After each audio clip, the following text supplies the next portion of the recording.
Before we walk the winding road of Athena stories, two truths must be set upon the table, like bread and wine for honored guests.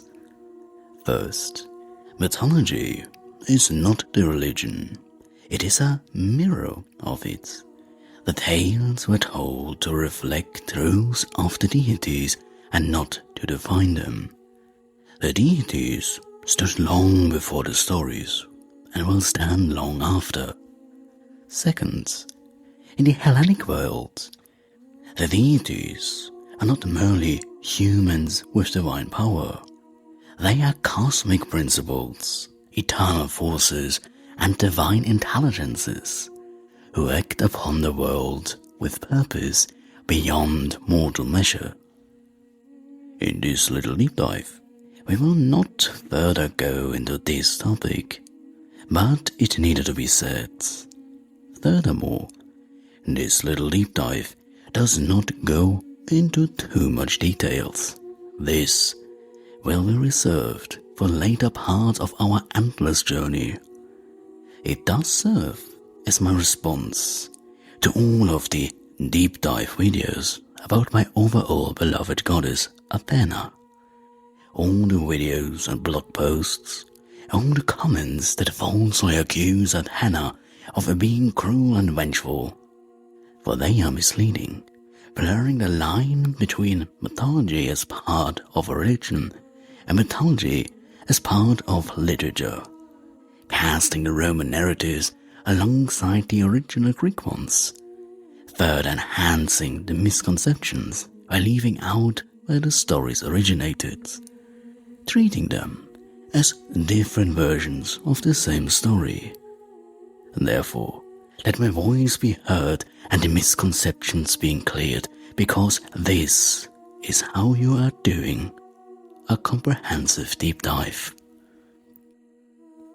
Part 1. The Prophecy and the Pattern. The Morai's warning to Zeus. In the shadowed halls where fate is woven, the Morai, the unyielding weavers of destiny, Clotho, the spinner, she is the one who begins the process by spinning the thread of life for a new individual.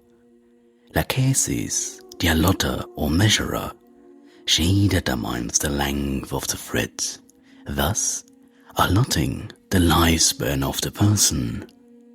And Atropos, the unbending, the inflexible. With her scissors, she cuts the thread of life, marking the end of a person's life. And those three spoke to Zeus Kronion, Zeus, son of Kronos. Their words were not veiled, for the degrees of fate are never softened to spare the ear.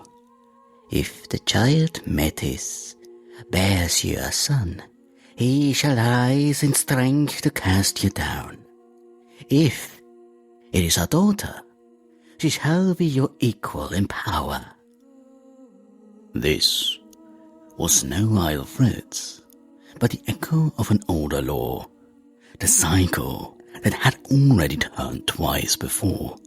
For Uranus, first of the Sky Kings, had been cast down by his son Kronos, and Kronos in his turn was overthrown by the hand of his own child, Zeus. Each father had been supplanted, each reign broken beneath the weight of the prophecy fulfilled.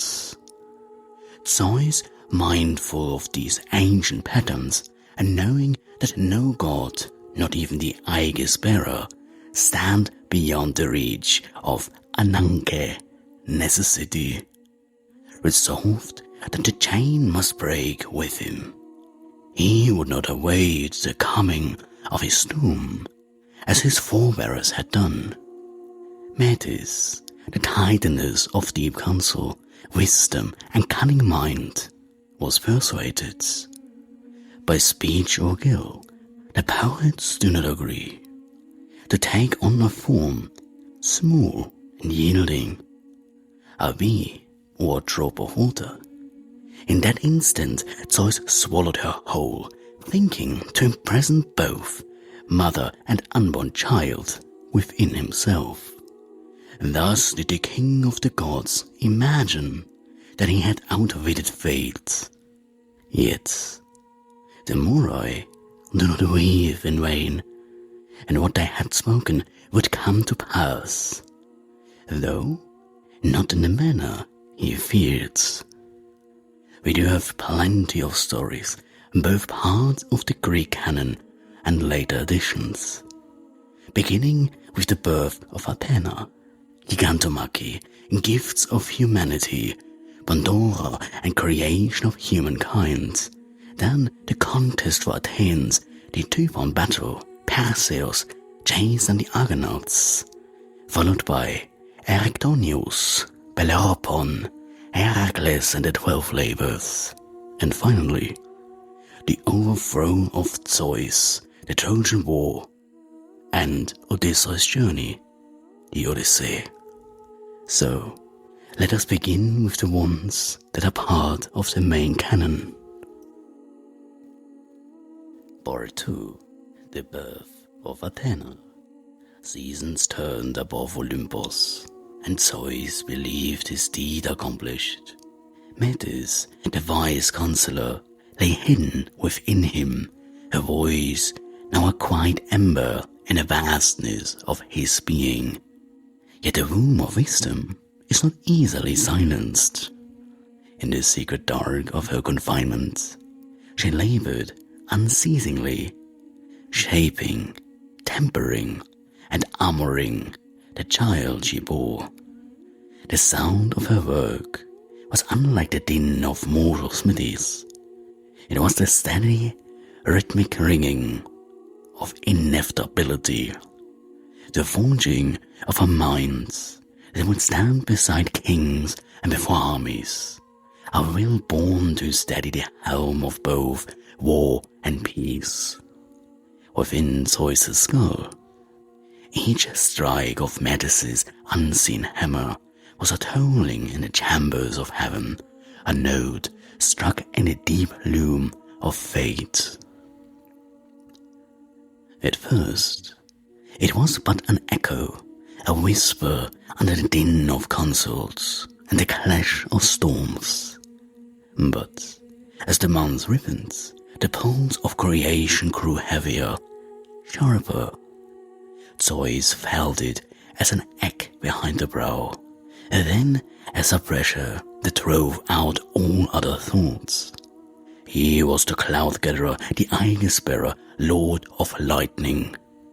Yet no storm of his own making could match the tempest brewing within. Neither nectar nor ambrosia could still it. The songs of the Muses could not distract him, nor pleasures of Hera's couch. At last, the pain became a white flame in his side, searing and relentless, until it seemed the whole vault of heaven was clamped upon his head. Then did Zeus summon aid. The earliest singers leave the helper unnamed. The act itself mattered more than the hand that carried it out. Hesiod is silent on the ancient. The Homeric hymns, too. But later tellers, eager to fill the silence, gave it form. Pseudo Apollodorus, writing in the centuries when Greece had fallen under Rome's shadow, tells it was Hephaestus who came, bronze axe in hands. Yet this jars with the other ordering of the cosmos, for the winesmith, in truth, had not yet drawn breath. In more ancient reckonings, it is Poseidon, the earth-shaker, the brother of Zeus, who answers the call. Or else Hermes Hyperpontes, fleet and cunning, who serves his father in this strange labor. And Aeschylus had yet another name, Prometheus, a titan who aided Zeus. whichever hand it was, the stroke was sure. The blade bit not into mortal bone, but into the imperishable fabric of divinity, sundering the very citadel of the Olympian kings' minds. And from that cleft, not crawling, not stumbling, sprang Athena, complete and sovereign in her form. A helm of bright bronze crowned her bow, crest sweeping back like the wake of a cutting prow. In her right hand she gripped a spear, not as one learning its weight, but as one who had already led armies across the plains of time. In her other hand she held a shield, yet to become something more significant. Her eyes, the famed Glaucopis, grey-eyed Athena, her eyes grey, yet not in colour but in meaning, brilliant, gleaming of wisdom and perception, clear and keen as the morning star, swept the assembly. She spoke no boast, for she had no need. Her very stance declared her mastery. The hour of her arrival was not birth as mortals know it, but emergence, as though she had been waiting just beyond the veil, since the shaping of the world, stepping forth only when the pattern required her. The other gods beheld her in stillness before the whole erupted in awe.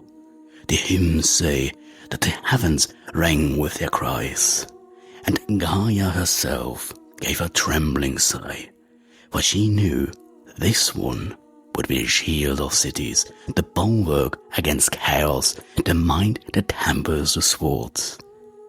And thus, in the span of a single heartbeat, in the breaking of a god's skull, wisdom, war, and so much more became one. Part 3. Canonical chronology of Athena's main Muse. In the Gigantomachy, Olympians versus Giants. No sooner had Athena taken her place among the deathless company than the earth itself groaned with a labour of another kind. From the blood of Uranus, spilled long ago upon Gaia's breast, there had sprung a brood mighty and terrible, the giants, tall as mountains, sinews like knotted oak, and eyes burning with the raw light of chaos. They were born of the earth, yet swelled with hatred for the sky. Their time came when Gaia, grieving for her Titan children, bound in the pit of Tartarus, rose them to challenge the rule of Zeus and his kin. The poets, Hesiod and later Apollodorus, speak of this war as a shattering of the world's harmony, a conflict not merely of strength, but of order against disorder, of cosmic right against unbridled force. The battlefield was the flagrant plain, though man of later days called it Pallene. There, beneath a sun shrouded in dust and the roaring of earth-born feet, the immortals assembled in their panoply. Athena stood among them, not as a novice in arms, but as if she had always been the spear's mistress. Her voice carried over the clash, calling gods to their positions, matching each to their foe, best suited to their nature. She was the general as much as the warrior, the architect of the battle as much as its blades. Against Enceladus, the fire-breather, she turned her steps. The ground quaked beneath his tread, the air scorched by the flames from his mouth. Yet the daughter of Zeus advanced without haste or fear, her spear balanced, her shield ready. With one stroke she struck him down, casting him beneath the land that men now call Sicily. And there the mountain Aetna, crowned with snow, yet burning within, is said to mark his restless prison. Her greatest deed, sung in many of fragments, was the defeat of Pallas, a giant whose strength was famed among his kind. Whether it was a single combat or amid the swirl of battle, the accounts diverge, yet all agree. She took from him the skin of his body and fashioned from it her shield, the aegis that would henceforth guard her, as it terrified her foes. Thus she became Pallas Athena with the aegis shield. When the dust settled, the cries of the giants were silenced, their bodies buried under mountains or hurled into the deep. The Olympians stood victorious, and much of that victory was laid at the feet of Athena. She had not merely fought, she had given shape to the struggle, made strategy the equal of brute force, and in doing so, taught both gods and men that wisdom in war is the surest path to triumph. So, it was that in her earliest deeds upon the world stage, the daughter of Zeus proved herself both the sword's edge and the mind that guides it, a role she would carry into every tale that followed. The shaping of mankind and the gift of hope. In the first days of the mortal race, when the earth was still young beneath the tread of man, Prometheus, the forethinker, looked with pity upon humankind. In some tellings, the oldest of which we find in Hesiod, in the 8th century, for the common reckoning, he shaped the forms from the clay of the riverbank, raising from the mud the image of those who would walk upright, speak, and remember. Yet alone, it is but an empty vessel. In certain of the later hymns and painted scenes upon Athenian cratas, the daughter of Zeus stands beside the Titan, her hands outstretched in blessing. It is she who breathes into the clay the spark of reason, the skill of the hands, and the measure of the mind. Those gifts that mark mankind apart from the beasts. Whether this moment comes to us from an ancient root now lost, or from the flowering of Hellenistic imagination, it accords with her nature to be the mother of craft and counsel among mortals. Yet, saying she would be the mother of humankind might be too much, for it was Gaia who gave the clay. But pity alone could not shelter man from the harshness of the world. Seeing their fality, Prometheus stole the flame of the gods, hiding it in a fennel stalk, and brought it down from Olympus to warm their hearts and hearths, fire their kills, and forge their tools. For this theft, Zeus, the high thunderer, devised a punishment. They would touch not the Titan only, but the race he favored. He commanded Hephaestus to shape a woman from earth, a figure fair to behold, yet wroth with purpose, as keen as a spear point. The gods gathered to bestow their gifts. Aphrodite gave beauty, Hermes the charm of speech, and Athena the art of weaving and the mastery of household crafts. When all was done, she was named Pandora, meaning all-gifted. Hesiod tells that a jar was placed in her keeping, and when it was opened, all the ills that afflict mankind flew forth, sickness, toil, sorrow, and the slow wasting of age. Yet one thing remained within: Elpis, hope. In the oldest verse, it is left unspoken who placed it there, but in the tales of later days, the gift is laid at Athena's feet, for she alone among the deathless is said to have tempered justice with mercy. Thus, at the dawn of humankind, the goddess of wisdom stands not only as giver of skill, but as preserver of the one light that endures when all other lights are dimmed. The gifts to humanity: plough, shipbuilding, weaving.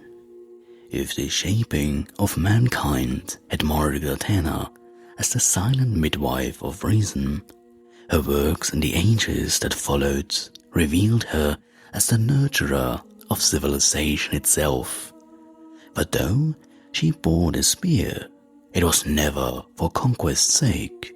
She wielded it only to shield the order she cherished, an order built upon the patient labor of mortals. The Homeric epics and later Poseidon's in his description of Greece in the 2nd century CE speak of her as the patroness of every skill that binds people into a polis, where Ares exalts in a clash of arms, Athena exalts in the shaping of woods, the cutting of furrows, the patterned stroke of the shuttle across the loom. Her wisdom was not confined to consuls and battlefields. It had found its way into the hands of farmers, shipwrights, and weavers. To those who tilled the land, she gave the craft of the plough. She showed how to yoke oxen, how to drive the plate straight, so that the earth yielded its richness in ordered lines. No longer did man scatter seed into rough and stubborn soil. Under her tutelage, the fields became ordered gardens, harvests swelled, and hunger loosened its grip upon the people. To those whose lives were bound to the sea, she gave shipbuilding. She taught them to choose the pine for its lightness, the oak for its strength, to shape the keel so that it cut the wave as a dolphin cuts the foam, to set their mast true and weave the sail that drinks the breath of Zephyros. From this gift came not only fishing and trade, but the mingling of peoples and the spread of knowledge across the wide dark sea. And so, to the women whose labors kept the hearth warm and the household clothed, she gave weaving. With the shuttle and the warp she taught them to make garments for winter's cold, linens for the summer's heat, and tapestries that told the tales of gods and heroes, in threads of crimson, gold, and lapis. In these gifts, we see her nature laid bare, the goddess who stands at the meeting of mind and hand, who joins wisdom to craft, and craft to the flourishing of mortal life. Each furrowed field, each sail-filled harbor, each woven cloth was an altar without incense, a quiet act of worship to Pallas Athena. The contest for Athens, the olive tree versus Poseidon's salt spring. In the age when the cities of man were still new and the lands unclaimed by divine patronage, there rose upon the rocky heights of Attica a place where the people had yet no god to call their own. The hill was bare save for the sharp wind from the Saronic Gulf, and the watch of a few herdsmen, but it stood at the meeting of sea and plain, a place destined for greatness. Two among the Olympians set their gaze upon it. Poseidon, Earth-shaker and lord of the deep, and Pallas Athena, grey-eyed guardian of wisdom and craft. Each desired to be the protector of the city to be, to guide its growth, and to have its altars crowned with offerings in their name. The earliest full account comes to us through the Bibliotheca of Pseudo-Apollodorus between the 1st and 2nd century CE, while Pausanias in his description of Greece preserves the memory of the place where the contest tokens were said to remain. The dispute, as the poets tell it, was brought before a council of the gods, with Zeus himself as arbiter. It was decreed that each contender should give a gift to the people, and that the Athenians would choose the one whose gift promised the greater blessing. Poseidon stood first into the contest. With the butt of his trident, he struck the rock of the Acropolis, and from the cleft there leaped a fountain. The water surged high, glistening in the sun, but when the people tasted it, they found it pretty as the sea, a token of his mastery over the oceans, yet of little use for their thirst or their fields. Then Athena stepped forward. She kneeled upon the stony earth and pressed her spear into the ground. On the place where it touched, there sprung a tree with silver green leaves and gnarled trunk, the first olive. It offered food from its fruits, oil for lamp and anointing, and wood for fire and craft. More than this, it promised peace and prosperity, for the olive grows slowly but endures for centuries. The people looked upon the two gifts and chose the one that would sustain them in both lean years and fit. Athena's tree, so the city was named Athens, and its high hill was crowned with a temple. Poseidon's salt spring, known in later days as the Erichthonios Sea, was still shown to travelers in Pausanias' time beside the sacred olive, said to be the very one she planted. Thus did Athena become the polis's guardian, not by the roar of waves or the crash of arms, but by a gift that married utility to beauty, endurance to grace. It was a victory that revealed her truest nature, the protector who conquers not to destroy, but to preserve. In the Typhon battle, Athena stand beside Zeus. Before the plains of Iliad drank the blood of heroes, there came a greater terror, the monstrous Typhon, last and most dreadful child of Gaia and Tartarus, born in wrath against the rule of Zeus. Hesiod, in his Theogony, recounts the dread birth, a creature with 100 serpent heads, each hissing with a different voice, whose hands reached east and west, whose wings plotted the sun. Typhon rose to seize the throne of heaven itself, to cast down the Olympian order and restore the dominion of the earthborn. In Hesiod's telling, the battle is a duel of king and monster. Zeus, armed with the thunderbolt, meets Typhon's assault in a storm of fire, the earth melting beneath their feet, the sea boiling under their heat. The Theogony does not name Athena here. She stands, in this oldest version, outside the frame. The combat told as a solitary act of Zeus' might.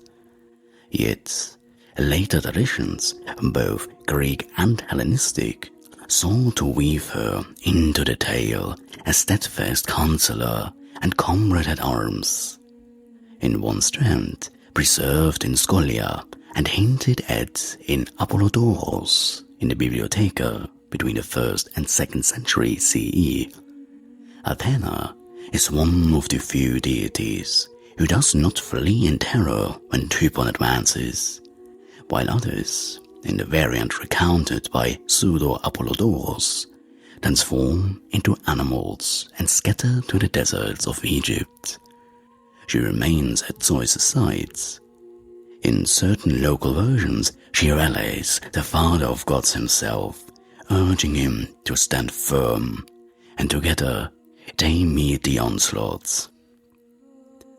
Most striking of all is a fragmentary account, perhaps late Hellenistic, in which Athena wields her aegis not merely as a shield of protection, but as a weapon of war. Lifting it high, she turns, and that's important, its Gorgonian toward the monster. And this shows that that is a later tale, because the Gorgonian canonically comes after.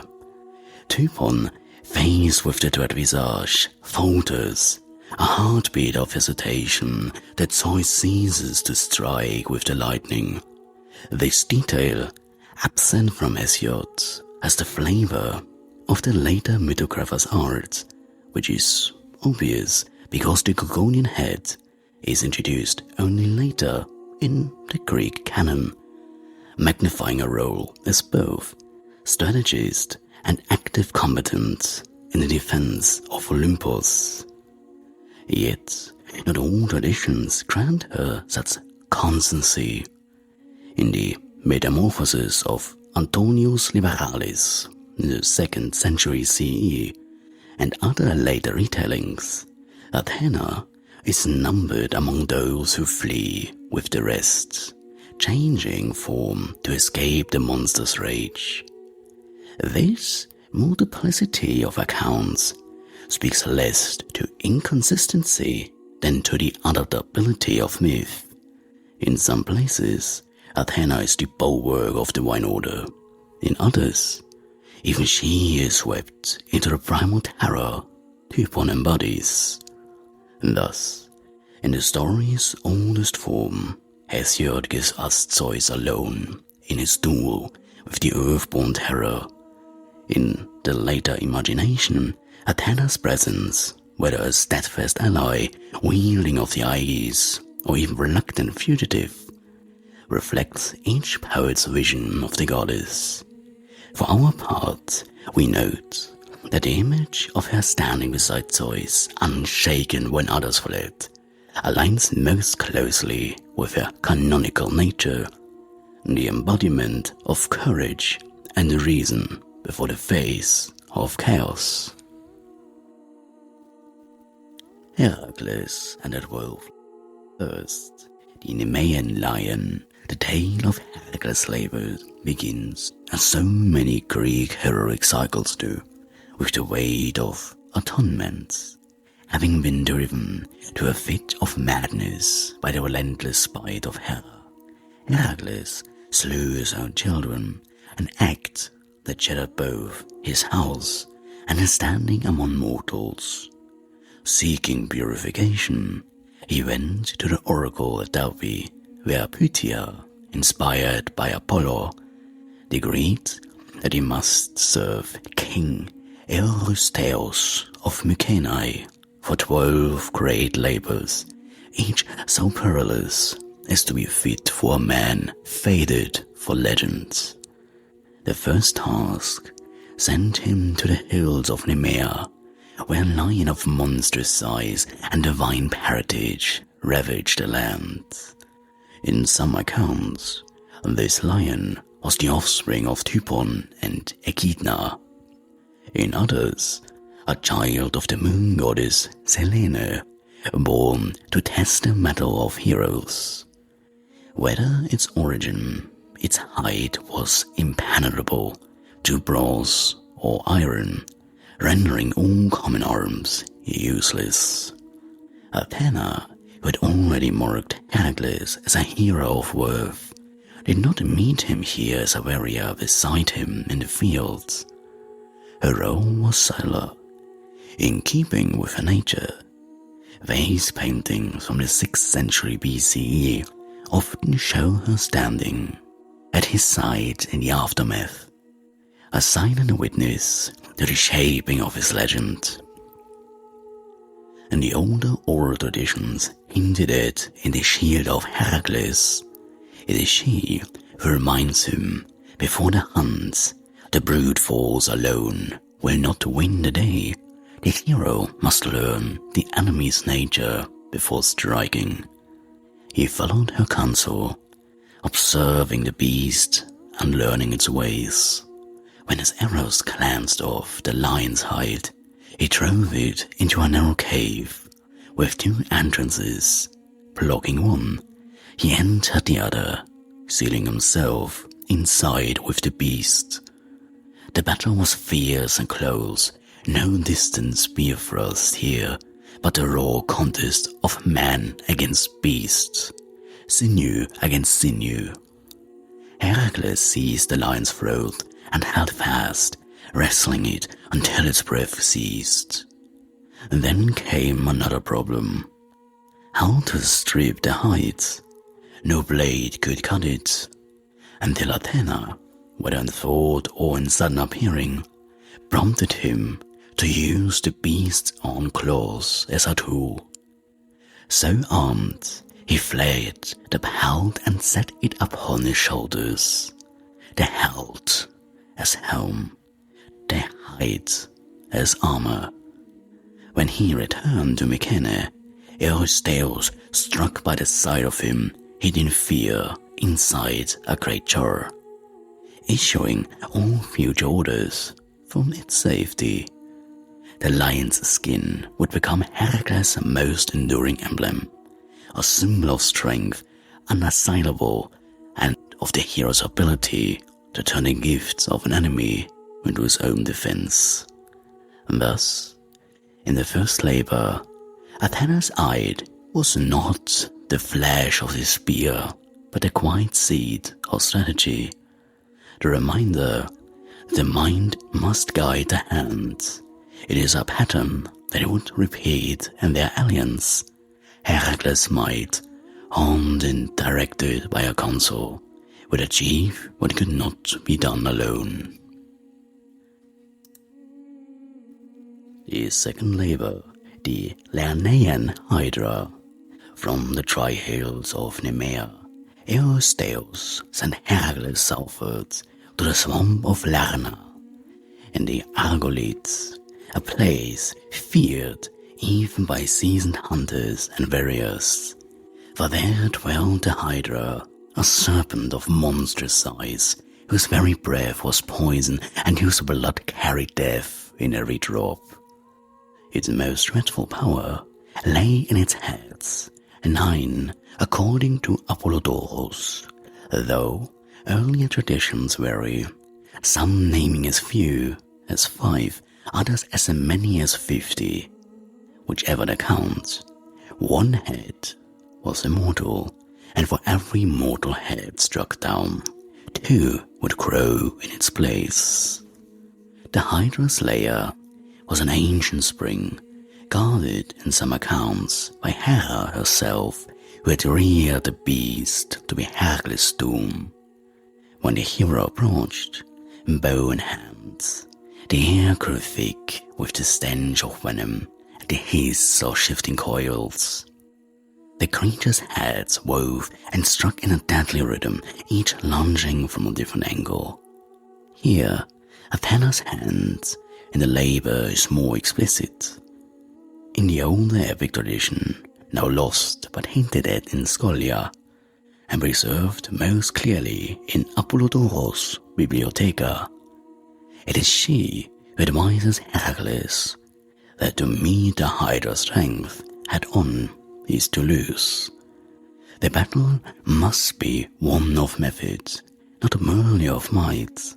She counsels him to call upon his nephew, Iolaus, for aid, turning the duel into a coordinated assault. The plan was simple in form, but ingenious in execution.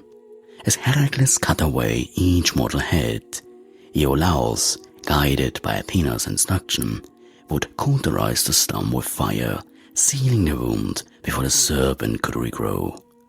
To prepare, they felled nearby trees, kindling torches and heating brands until they glowed red in the swarm's dim lights.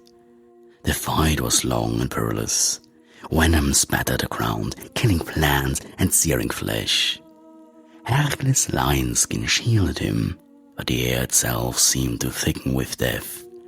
One by one, the mortal heads fell, each sealed in fire.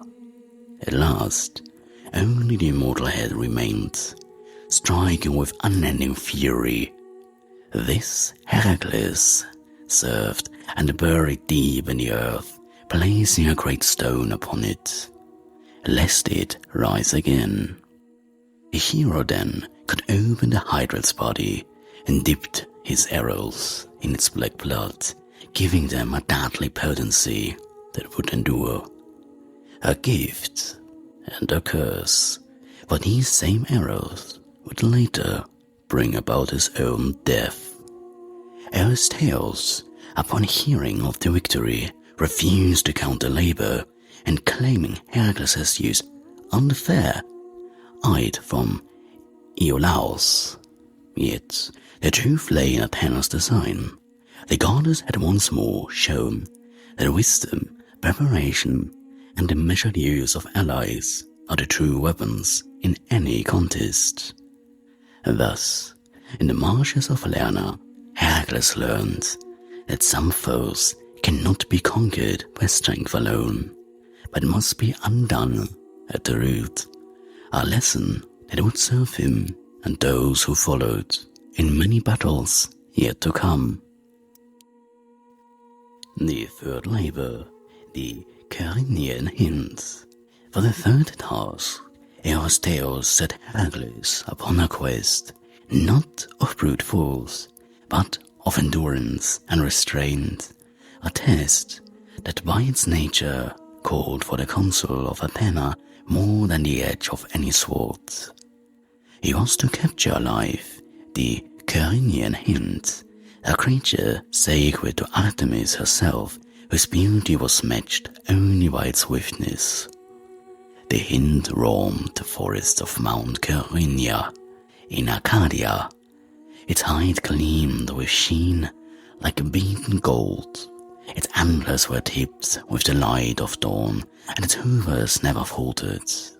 In Homeric tradition, though Homer does not tell this tale directly, such beasts are never merely animals.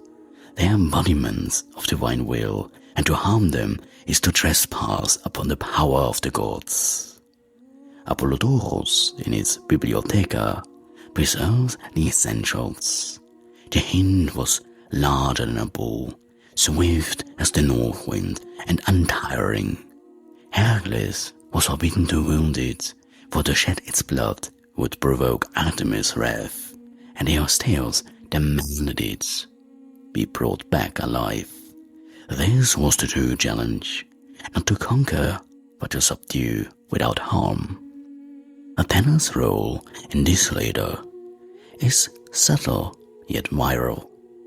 She does not stride into the forest at Herakles' sides, but it is her wisdom that shapes his approach. In the Scholia, an invasive iconography of the 5th century BCE, she is shown as the silent inspirer, guiding the hero's mind toward patience over speed, foresight over fury. She bids him observe the hind's paths and habits, to follow not with the rash charge of the hunter, but with the measured pursuit of the strategist. For a full year, Herakles dragged the hind through the forests, across rivers and over mountain passes. This was not a year of idleness, but of learning, The hero crew attuned to the rhythms of the land, the signs of game, the ebb and flow of the seasons. Each time he drew near, the hymn slipped away, until at last he found it drinking at the river Ladon.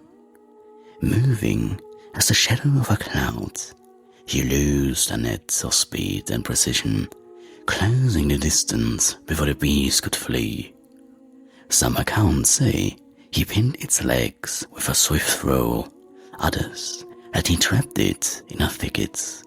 In every version, the hint was taken without bloodshed, but as Herakles turned for Mycenae, Artemis herself appeared, flanked by her brother Apollo, demanding to know why her sacred creature had been taken.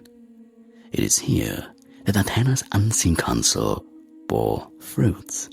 Herakles did not bluster or plead ignorance. Instead, he spoke plainly and respectfully, explaining that he had acted under compulsion of Erichthonios' command, not out of disrespect for the goddess of the hunt. Pleased by his honesty and restraint, Artemis allowed him to carry the hint onward, provided be returned unharmed once shown to Eurystheus. And thus the labor was complete, not through strength nor cunning in battle, but through the virtues Athena herself most esteems: patience, discipline, and a steady mind in the presence of divine authority. It was a victory of character, and perhaps the first clear sign that Herakles, though a son of strength, could also be a son of wisdom. The fourth labor, Erymantian bore. The fourth command of Eurystheus sent Herakles once more into the wilds of Arcadia, and this time to the slopes of Mount Erymanthos, where winter winds howled through pin and rock. There roamed a boar of monstrous size and ferocity, a beast whose tusk could pierce armor, whose charge could topple trees, and whose fury had long made the highland passes deadly for shepherds and travelers alike. This labor, unlike the hint, did not forbid the shedding of blood. Yet Eurystheus ordered that the beast be brought back alive. Here again was the blend of challenge and humiliation, to subdue such creature without killing it, and then to raid it before the king, was a task that required both strength and mastery of craft. Athena's presence in this episode is attested in the visual record more than in the texts, and though Apollodorus' Bibliotheca gives the account in which her wisdom clearly informs the methods, she does not stand over the fight, but she shames the approach. In the high snows of the Arcadian winter, the boar's own power could be turned against it. The goddess of strategy counsels Herakles to drive the beast upward into the drifts, where its speed and footing would fail. On his way to Erymanthos, Herakles was welcomed by the centaur Polos, whose tragic fate, slain by a Stoior in a skirmish with other centaurs, became a somber prelude to the main hunt. Here too, Athena's influence is implicit. The hero learns that even a moment's helplessness with his weapons can unleash ruin, a lesson he carries into the boar's pursuit. The hunt itself was a test of stamina. For days, Herakles chased the beast through ravines and thickets, each time turning it back toward the mountain heights. The snow steepened, the air thinned, and the boar, in its rage, charged wildly through rifts that clutched at his legs. Herakles waited until its pace slowed, then sprung upon it, binding its legs with chains of bronze, a restraint chosen, we might imagine, at Athena's urging, for robe could be bitten or torn, but bronze would hold. Carrying the living beast upon his shoulders, he ascended the mountain. When Eurystheus saw him coming, the king fled in terror and hid once more in his great jar. A comic echo of his fear before the Nemean lion. In the tale of the Erymantian bull, we see Athena's quiet hand again. The victory is won not in the heat of a single clash, but in a long game of endurance, terrain, and patience. The war's might was broken, not by meeting it head-on, but by drawing it into the one place where its power failed. A lesson as old as the Gigantomachy, and as lasting as the counsel of the grey-eyed goddess herself. The fifth labor, the Argean stables, on the frozen heights of Arcadia, Eurystheus now set Herakles a task meant not to glorify him, but to humiliate. The king of Elis, Augeas, son of the sun titan Helios, possessed herds said to number 3,000 heads, grazing in rich meadows by the Alpeos river. Yet, for 30 years, the stables had never been cleaned, and the filth had risen in molded hills, fouling the air and the waters alike. To cleanse them in a single day, without aid, seemed a task beneath the dignity of a hero, more fit for a servant than for the son of Zeus. But Eurystheus knew what many forgot, that the appearance of insult can be more difficult to bear than the danger of the battlefield. To wrestle lions or slay serpents is glorious. To shovel dung is not. In this way, he sought to break Herakles' pride. Athena, however, saw the true nature of the challenge, and where others saw degradation, she saw an arena for intellect. As Apollodorus tells, the task was accomplished not by brute labor, but by the redirection of the very elements. The goddess of wisdom had long taught that the world itself could be an ally to those who know how to wield it. She whispered, in thought, if not in visible form, that the rivers of Elis might be made to do the work of 10,000 men. Herakles, heeding such counsel, approached Augeas not as laborer, but as a bargainer. He offered to cleanse the stables in one day in return for 1/10 of the king's cattle. Augeas, laughing at the impossibility, agreed, a decision he would come to regret. The hero tore great breaches in the stable walls and diverted the courses of the Alpeos and Peneus rivers. The waters rolled through the enclosures, sweeping away decades of filth in a single torrent, leaving the stables cleaner than they had ever been. Yet, when the work was done and Herakles claimed his reward, Augeas refused, protesting that the task had been performed as part of his service to Eurystheus. The dispute would lead in time to Herakles' return to Elis with spear in hand. But for now, it was enough that the labor was complete, though Eurystheus, in his pettiness, refused to count it, claiming that the hero had acted for payment. In truth, the feat was more than a labor. It was a statement that strength is not diminished, but magnified when wedded to intelligence. Athena's lesson was plain. To use the lay of the land, the flow of water, and the agreement of one's foes against them is a victory no less worthy than the slaying of a monster. Thus, in the Archean stables, Herakles showed that a hand guided by wisdom can shape the course of rivers as easily as it can strike it with the sword. The sixth labor, the Stympalian births, here's tales, ever seeking trials that would sap both the body and the spirit.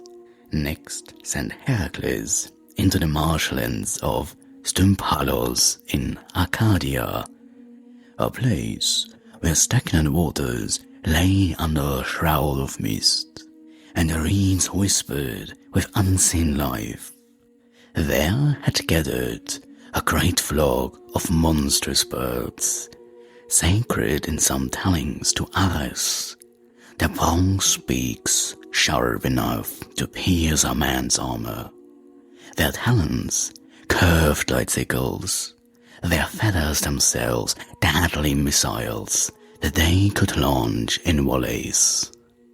The people of Stympalos dared not till the fields of fish their waters, for any who came near were struck down by these winged terrors. They nested thick in the trees and reeds, their cries a mingling of metal and beast. The challenge was not only to slay them, but to flush them from the safety of the marsh, for no hunter could wade into the mire without being surrounded and torn apart. It was here that Athena's aid was most explicit, as Apollodorus records. The grey-eyed goddess placed into Herakles' hands a gift from Hephaestus, the Gortala, a pair of great bronze clappers. When struck together, their clangor ran out over the swarm like the crashing of 1,000 shields.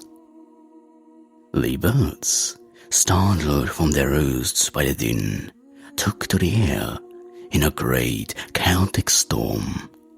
Herakles, standing on solid ground at the marsh's edge, loosed arrow after arrow into the fleeing flock, each shaft tipped with the venom of the Hydra from his earlier labor. The deadly combination of Athena's device and Herakles' prepared weaponry made short work of the threats. Those birds, not struck down, fled far from Arcadia, some to the island of Ares in the Black Sea, where they would trouble the Argonauts in the generations to come. This labor was more than a feat of arms. It was an example of Athena's mastery of the battlefield's opening move. To defeat an enemy hidden and entrenched, one must first drive it into the open, a principle as true for winged monsters as for armies behind walls.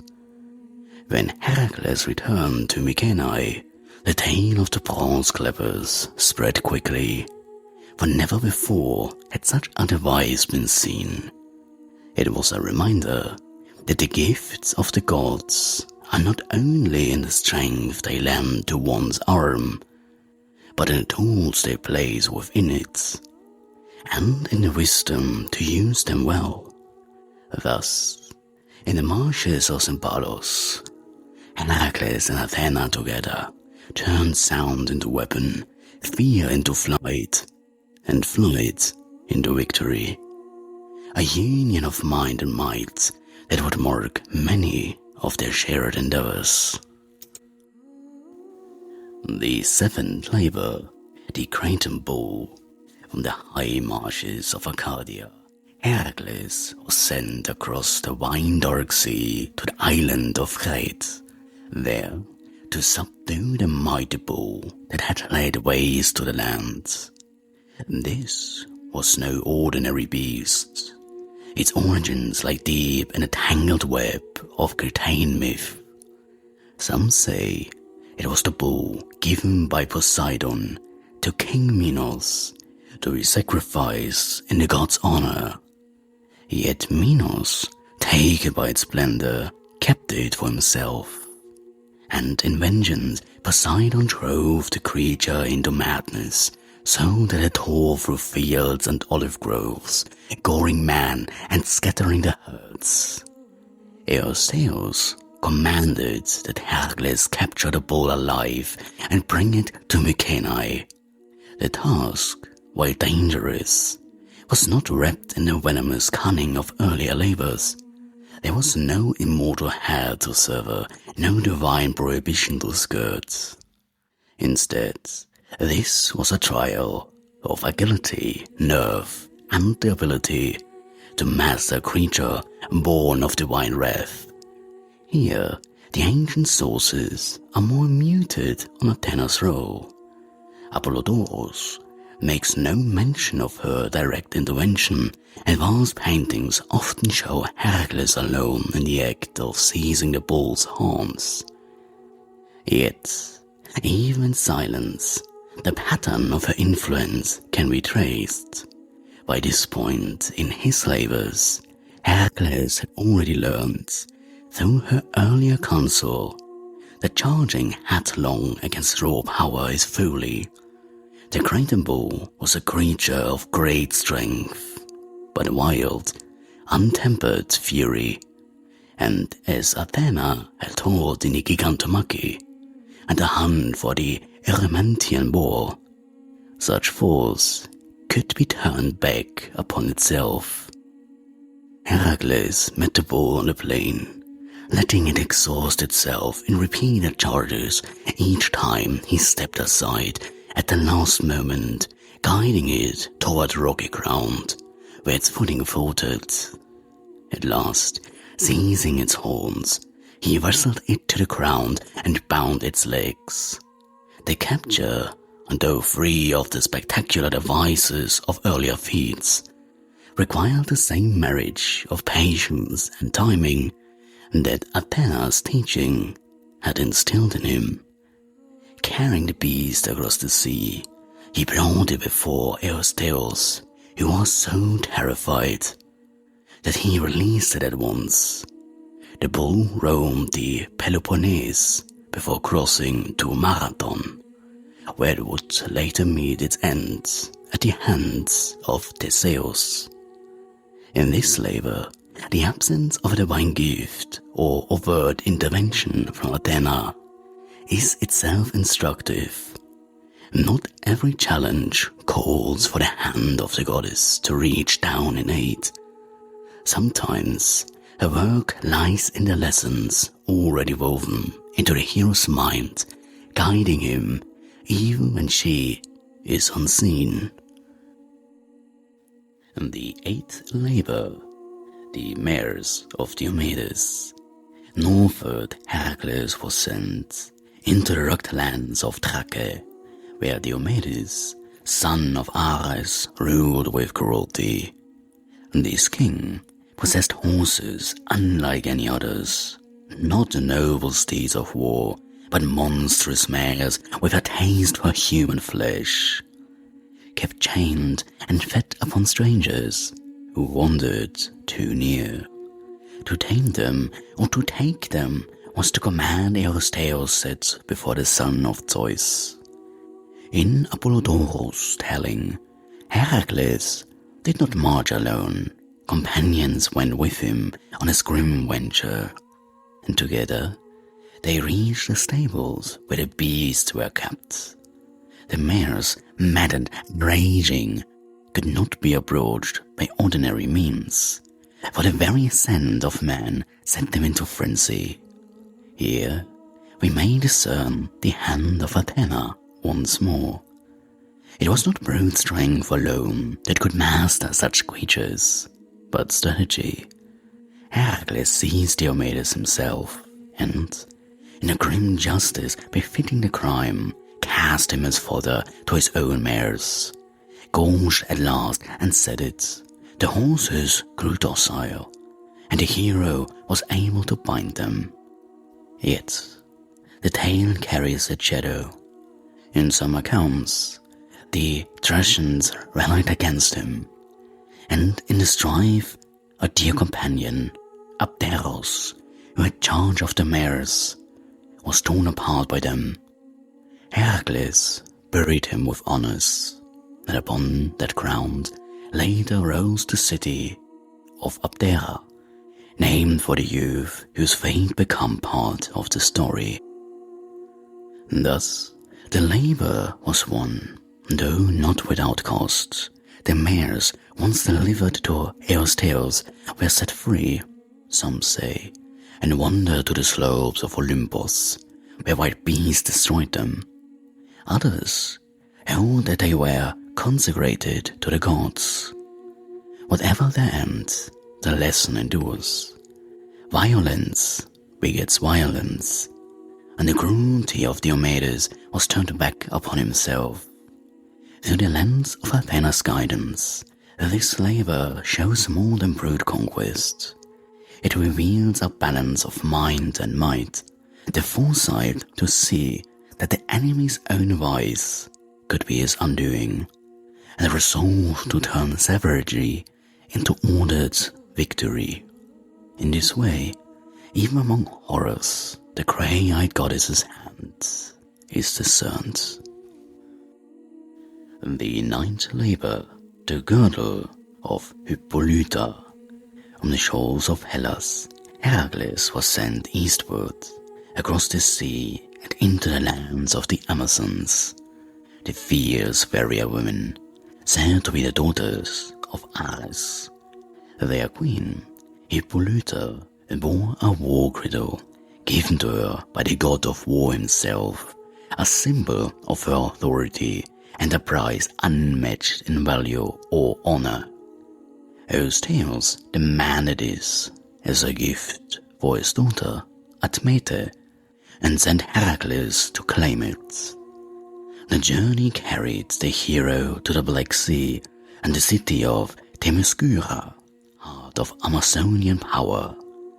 In Apollodorus' account, the tale begins not with battle, but with parley. Hippolyta, far from the bloodthirsty figure of later distortions, came to meet Herakles openly, seeing the nobility in his bearing and hearing the fairness of his words. She agreed to give him the girdle as a token of goodwill. It is here, though unspoken in the texts, that Athena's influence may be felt. This was a mission in which strength alone would have availed little, for the Amazons were masters of cavalry and archery, and to fight them on their own ground was to invite defeat. The hero's success in securing the girdle peacefully, at least in its first stage, speaks of the tempering of his nature, a capacity for measured speech and respectful negotiation that had been honed in earlier encounters under the grey-eyed goddess's tutelage. Yet, such harmony was not to last. Hera, unceasing in her enmity toward Zeus' son, descended among the Amazons in disguise, spreading the rumor that Herakles had come to steal their queen. Armed and enraged, they charged down to the shore. Herakles, believing treachery offered, met their assault in battle. In the fight that followed, Hippolyta fell, in some tellings slain by Herakles himself, in others by the confusion of the melee. The girdle was taken, but the piece that had almost been secured was lost. The labor thus stands as one of the most complex in Herakles' cycle, a victory tinged with tragedy, where the hero's better nature, shaped in part by Athena's earlier lessons, was thwarted by divine malice. It is a reminder that in the world of the gods, mortal plans, even the wisest, can be overtuned in an instant by the will of those above. When Herakles returned to Mycenae with the girdle, Eurystheus claimed the prize without a thought for the cost. But the memory of the queen, who might have been ally, lingered, and in the halls of story, the slaver remains both a testament to the value of diplomacy and a warning of how quickly it can be undone. The 10th labor, the cattle of Geryon. Eurystheus, tiring of challenges bound with the Peloponnese, now set his gaze upon the farthest reaches of the world, a place where ocean itself laps against the edge of the mortal realm. He commanded Herakles to journey west to the island of Erythea, there to seize the red-headed cattle of the three-bodied giant Geryon. This was no mere herdsman errant. It was a voyage to the limits of the known earth, through dangers both divine and monstrous. Apollodorus and Hesiod speak of Geryon as the son of Chrysaor and Callirhoe, grandson of the Gorgon Medusa. A being of immense strength, each of his three bodies armed and armored. His cattle were guarded by the two-headed hound Orthos, brother to Kerberos, and by the herdsman Erechthonios. The land itself lay beyond the river Okeanos, in the realm where the sun sets. The journey was long and perilous. Crossing the Libyan desert, Herakles was scourged by Helios' relentless gaze. In his thirst and frustration, he drew his bow against the sun itself, an act of boldness, perhaps recklessness.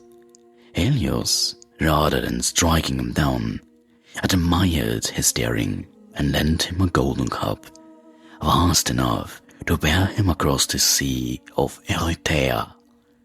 Such gifts, though here from the sun Titan, echo Athena's teaching once more, to face the great powers, not with cringing fear, but with steadfast courage, and to turn even the most daunting force into an ally.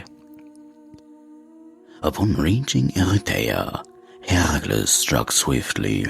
Orthos fell first to his club, then Erechthonios, and finally Geryon himself, felled by an arrow tipped with Hydra's venom. The cattle, of a hue as red as the evening sky, were driven eastward toward Mycenae. Yet the homeward road was no gentle pasture path. Hera, still relentless, sent catflies to scatter the herds, and Herakles was forced to chase them across mountains and plains, regathering them at great cost of time and toil.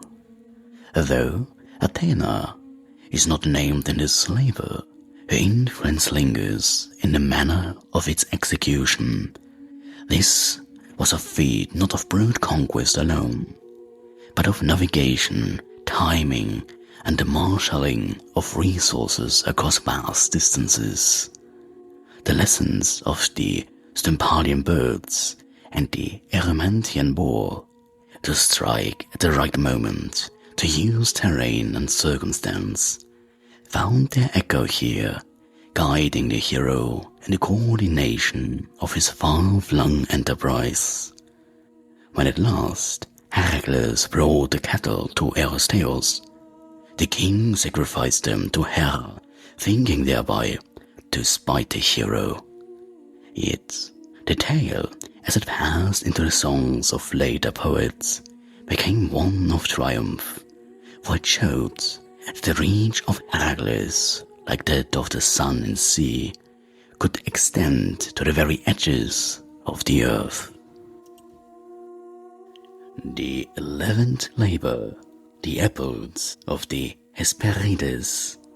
By this time, the toils of Herakles had carried him across mountains and seas, the realms of men and the haunts of monsters.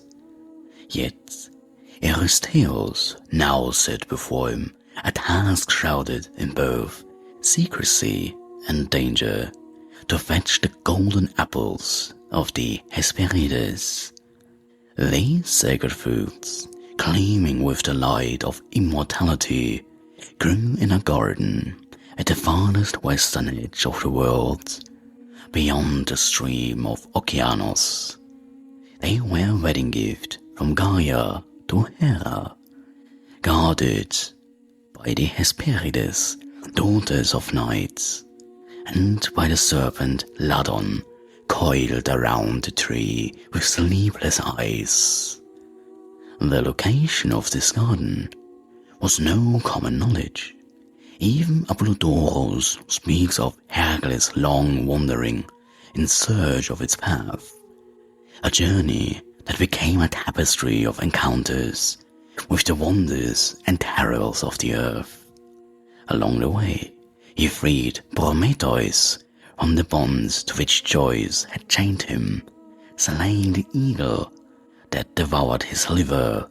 In gratitude, Prometheus revealed the means to claim the apples.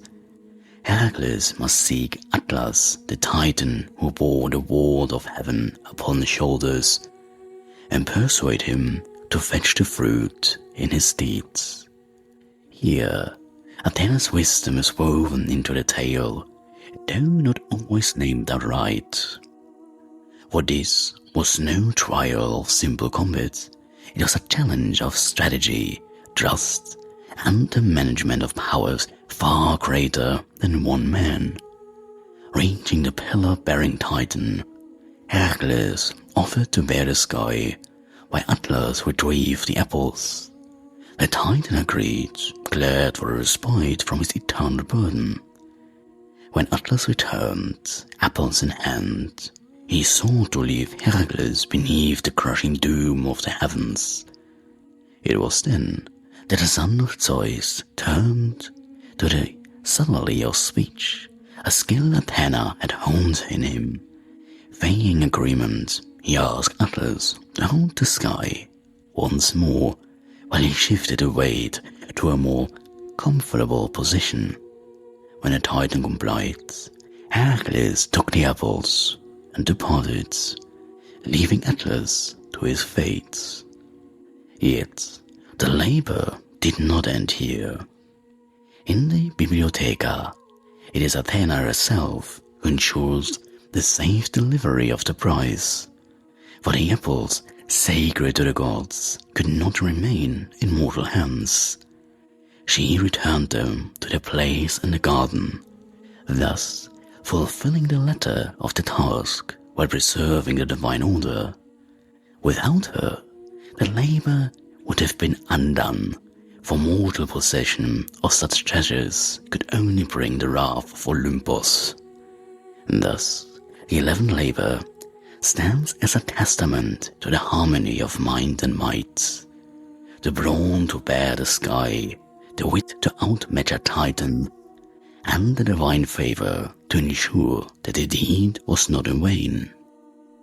In the end, it was not merely the apples Herakles brought back, but the proof that even at the edge of the world, the council of Athena could turn the scales between success and ruin. The 12th labor, Kerberos. Eurystheus, in his final effort to rid himself of the son of Zeus, devised a task not of distant travel nor monstrous combat alone, but of crossing the ultimate boundary, the realm of the dead. He commanded Herakles to ascend into Hades and bring back Kerberos, the three-headed hound who guarded its gates. This was no ordinary quarry, but a very sentinel out of the underworld, born of Athena and Typhon, wreathed in serpents with eyes like coals for an eternal fire. Apollodorus tells that before Herakles could set foot in the Shadowed Kingdom, he sought initiation into the Eleusinian mysteries, where only the purified might tread the path toward the dead and return unbroken. Here, though Athena does not appear in the sources, her earlier influence is felt yet again, for such foresight to seek divine sanction before undertaking a deed is the fruit of wisdom instilled in him over years of counsel. Entering through the gates at Tainaron in Laconia, Herakles descended past the rivers of woe and forgetfulness, through the asphodel meadows and the halls where the shades of kings and heroes drift. There he encountered Hades himself, and thrown beside Persephone, the lord of the dead agreed to allow Kerberos to be taken, but on one condition: the beast must be subdued without use of weapons. It was a challenge as much of will as of strength. Kerberos came forth, three heads snapping, the serpent tail lashing, poison dripping from each of its fangs. Herakles, casting aside club and bow, wrapped his arms around the hound's throat, forcing the monstrous body into submission. The struggle shook the very gates of the underworld. But at last the beast yielded, cowed by the unyielding grip of the hero. Bearing Kerberos to the upper world, Herakles presented him before Eurystheus, who, at the near sight of the dread creature, cowered in terror and begged that it be returned at once to Hades. The labor was thus fulfilled, and the hound restored to his post. Athena's absence in the underworld is fitting, for the realm of Hades is far from a domain of light, sanity, and the living city. Yet the endurance, preparation, and clarity of purpose that brought Herakles there and back were fruits of her earlier shaping. In that sense, though her hand was not upon his shoulder, her lessons walked beside him, even in the deepest dark. With this, the cycle of the 12 labors come to an end, a journey from the slaying of the lion to the wrestling of the death itself, from feats of the body to triumph of the mind, each step carrying the imprint, sometimes clear, sometimes veiled, of the grey-eyed goddess who had been his quiet ally from the very beginning till the very end.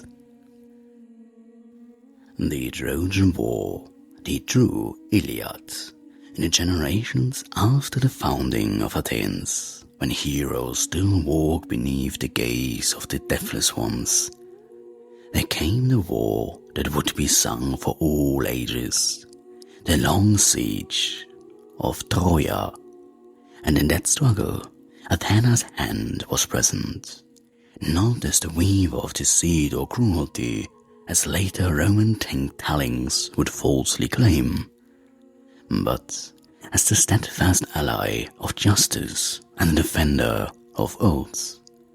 The oldest and most authoritative account is found in the Iliad of Homer in the late 8th century BCE, where the grey-eyed goddess stands unwavering on the side of the Achaeans.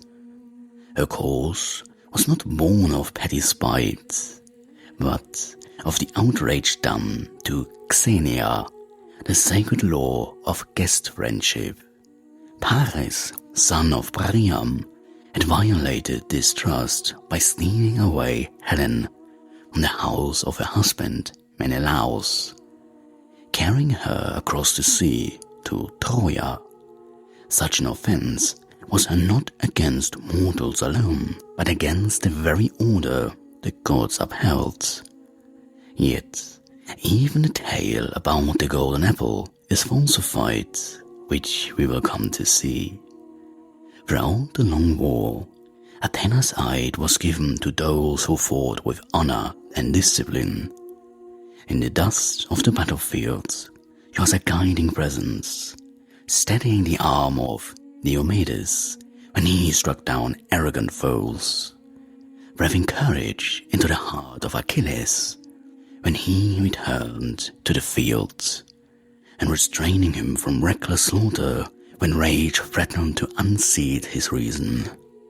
Her interventions in Homer are never capricious. She appears when the tide of battle demands wisdom as much as strength, and when the course aligns with her nature, justice maintained through skill, not wanton destruction. Most famed among her acts is the episode in Book 4, where, at her urging, Pandoras breaks the fragile truce, and the war resumes. This is not the act of a scheming trickster, but the fulfillment of what fate had already set in motion. The truce was a hollow thing, for the cause of the war was not yet answered. The wrong done to Menelaus and to the sacred law still lay unresolved. When she aids Odysseus, it is in keeping with her role as patroness of cunning and counsel. She guides his words in the assemblies, grants him clarity and strategy, and shields him from folly. She does not fight the war for the Greeks, but rather makes their leaders instruments worthy of victory. In the Iliad, there is no trace of the later fabrications that would depict her as envious, petty, or needlessly cruel. These are inventions of post-Homeric storytellers, many of them writing under the influence of Roman drama, who delighted in portraying the gods as quarrelsome and all too human in their vices. The Homeric Athena is of a different order entirely, stoic, just, and unwavering, the spear-bearer whose cause is bound to the defense of honor and the upholding of sacred bonds. When at last the walls of Troy fell, it was not by her hand alone, but by the cunning of mortal man she had inspired. The stratagem of the wooden horse, absent from the Iliad but known from later epic tradition, is of a kind she might favor. A victory won through wit and patience rather than blind bloodshed.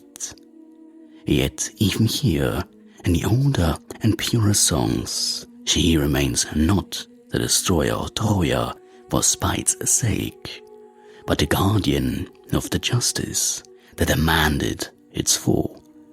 Thus, in the true Iliadic vision, Athena is not the storm, but the clear light by which warriors find their way, the sure counsel in the midst of chaos, the steady hand that guides the spear toward its rightful mark.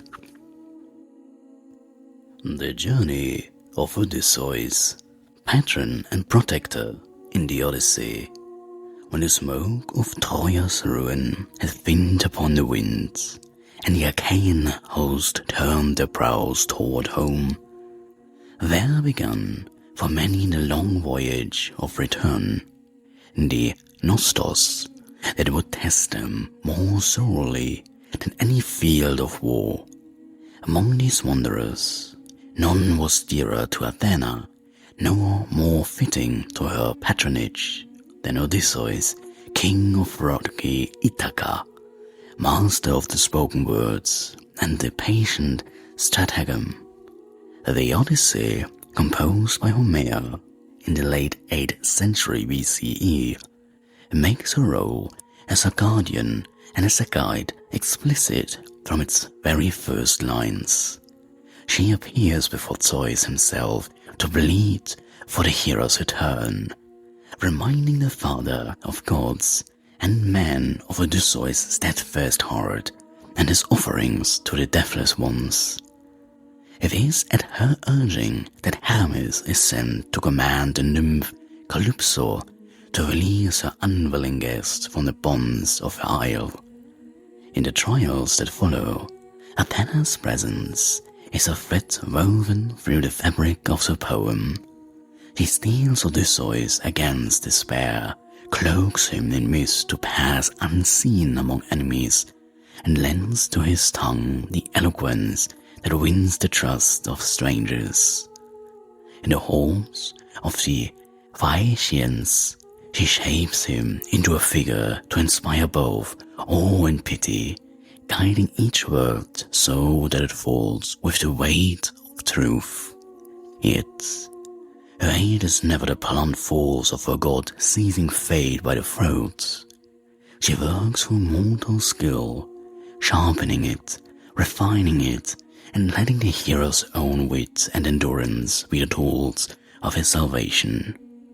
When she guides his hand upon the bow in the great hall of Ithaca, when she lifts the clamor from his form to reveal the king returned, it is not to rob him of the deed, but to set the stage for the justice that is his to mete out. In her dealings with Telemachus, the son left behind, she shows another phase of her patronage.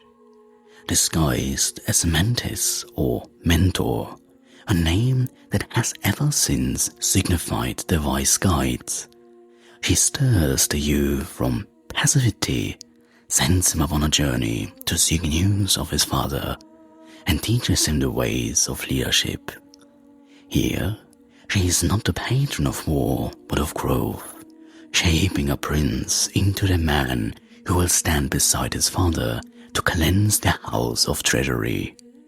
In the Odyssey, as in the Iliad, there's no caprice, no cruelty, no act born of petty emotion. The Athena of Homer is constant. She aids those who match her nature, the steadfast, the cunning, the disciplined, and she turns her back only on those who betray their oaths or act without measure. Thus, Odysseus' 10-year wanderings are as much a testament to her guardianship as to his own resilience. She is the quiet compass that turns him toward home, the unerring counsel in moments of peril, the clear-eyed witness to the fulfillment of justice when the suitors fall. And when at last peace is restored to Ithaca, it is she who, with a single command, stays the hands of vengeance and brings the cycle of bloodshed to its rightful end. The final act of a goddess who holds order above all. Other canonical appearances: Perseus and Medusa, Jason and the Argonauts, Bellerophon, Erichthonios. And though the Iliad and Odyssey hold the richest threads of her presence, the tapestry of Greek myth contains other scenes where Pallas Athena's hand shapes the deeds of mortals. In each, her aid is true to her nature, not a favor born of whim, but a lending of skill and counsel to those who cause alliance with justice, and whose spirit matches her own. Perseus and the slaying of Medusa, the shield of wisdom. The story of Perseus, though preserved most fully in the Bibliotheca of Pseudo-Apollodorus, is older than the bound pages in which it survives. Fragments in Pindar, vase paintings from the 6th century BC, and hints in Hesiod's Theogony attest to a tale already well worn in the memory of the Greeks. The hero who dared to face the dread Gorgon. Perseus, son of Zeus and the mortal Danae, was reared in exile upon the isle of Seripos under the care of the fisherman Dictys. His life might have passed in obscurity, but for the envy of King Polydectes, who, desiring Danae and seeking to remove her son, set Perseus a task no man had returned from alive, to bring him the head of Medusa, one of the 3 Gorgon sisters. Of these, Medusa alone was mortal, her gaze turned all living things to stone. It is here that Athena enters the tale, not as a deity moved by whim, but as a purposeful ally. The sources never fully explain her motive, but ancient commenters saw in her involvement both justice and personal cause. She appeared to Perseus with Hermes at her side, the 2 deities acting in harmony. Hermes provided the curved blade, the harpe, Athena the polished bronze shield. This was no ordinary gift.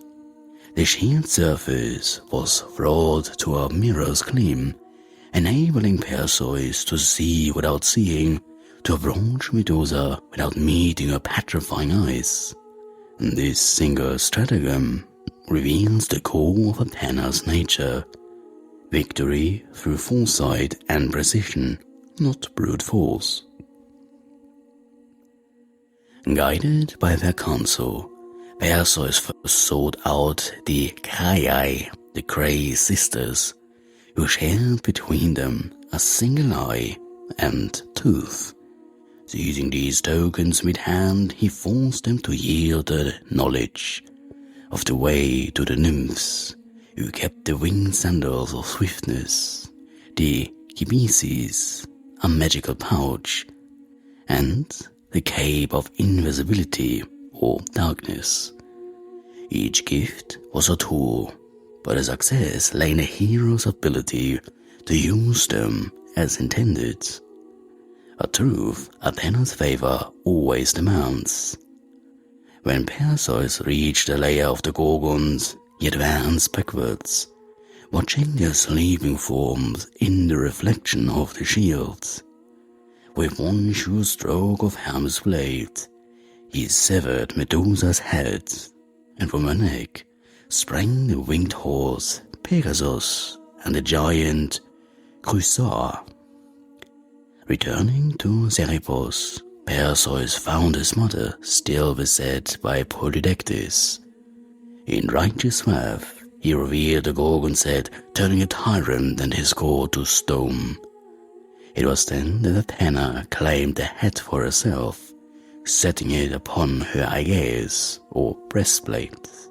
The aegis, already a symbol of divine protection, now bore a face whose gaze struck fear into those who would break the order she guarded.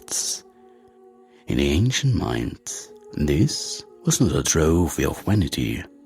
To wear the Gorgon's head was to wield the memory of a great peril overcome, a warning that chaos and monstrosity had their place beyond the walls of the ordered world, and that wisdom armed with courage could keep them there.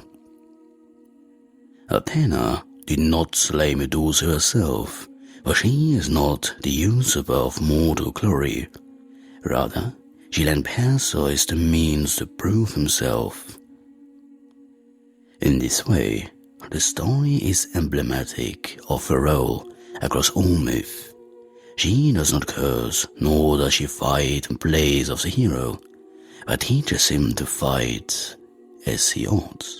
The shield she gave Perseus still shines in the minds of poets and painters, not for its bronze, but for the truth it reflects, that the clearest victory is one won with eyes open, yet never caught by the gaze of ruin. Jason and the Argonauts, the Shipwright's Muse. The voyage of Argo, though most fully told in the Argonautica of Apollonius Rhodius, was already old in the telling by his time. Pindar in the Pythian Odyssey, and fragments of earlier epic, now lost, save for the echoes, bear witness that this was a tale the Greeks knew well, the first great expedition of mortal man, united not by war, but by a quest for a treasure far from their own shores. Jason, son of Aeson of Iolcos, was sent to win the golden fleece from distant Colchis by the wills of King Pelias, who sought to rid himself of the rightful heir. And this errand, like that of Perseus before him, was meant to be impossible. Yet, the impossible is the fort in which heroes are tempered, and the gods who favor skill and courage often lend their unseen hands to the work. Among these was Athena, whose role in the voyage was not that of constant companion. Hera would take that place, but of first and most necessary patron. For before the quest could sail, there had to be a ship worthy of it, and the building of the Argo was itself an act of divine craftsmanship. The task fell to Argos, a shipwright of rare skill.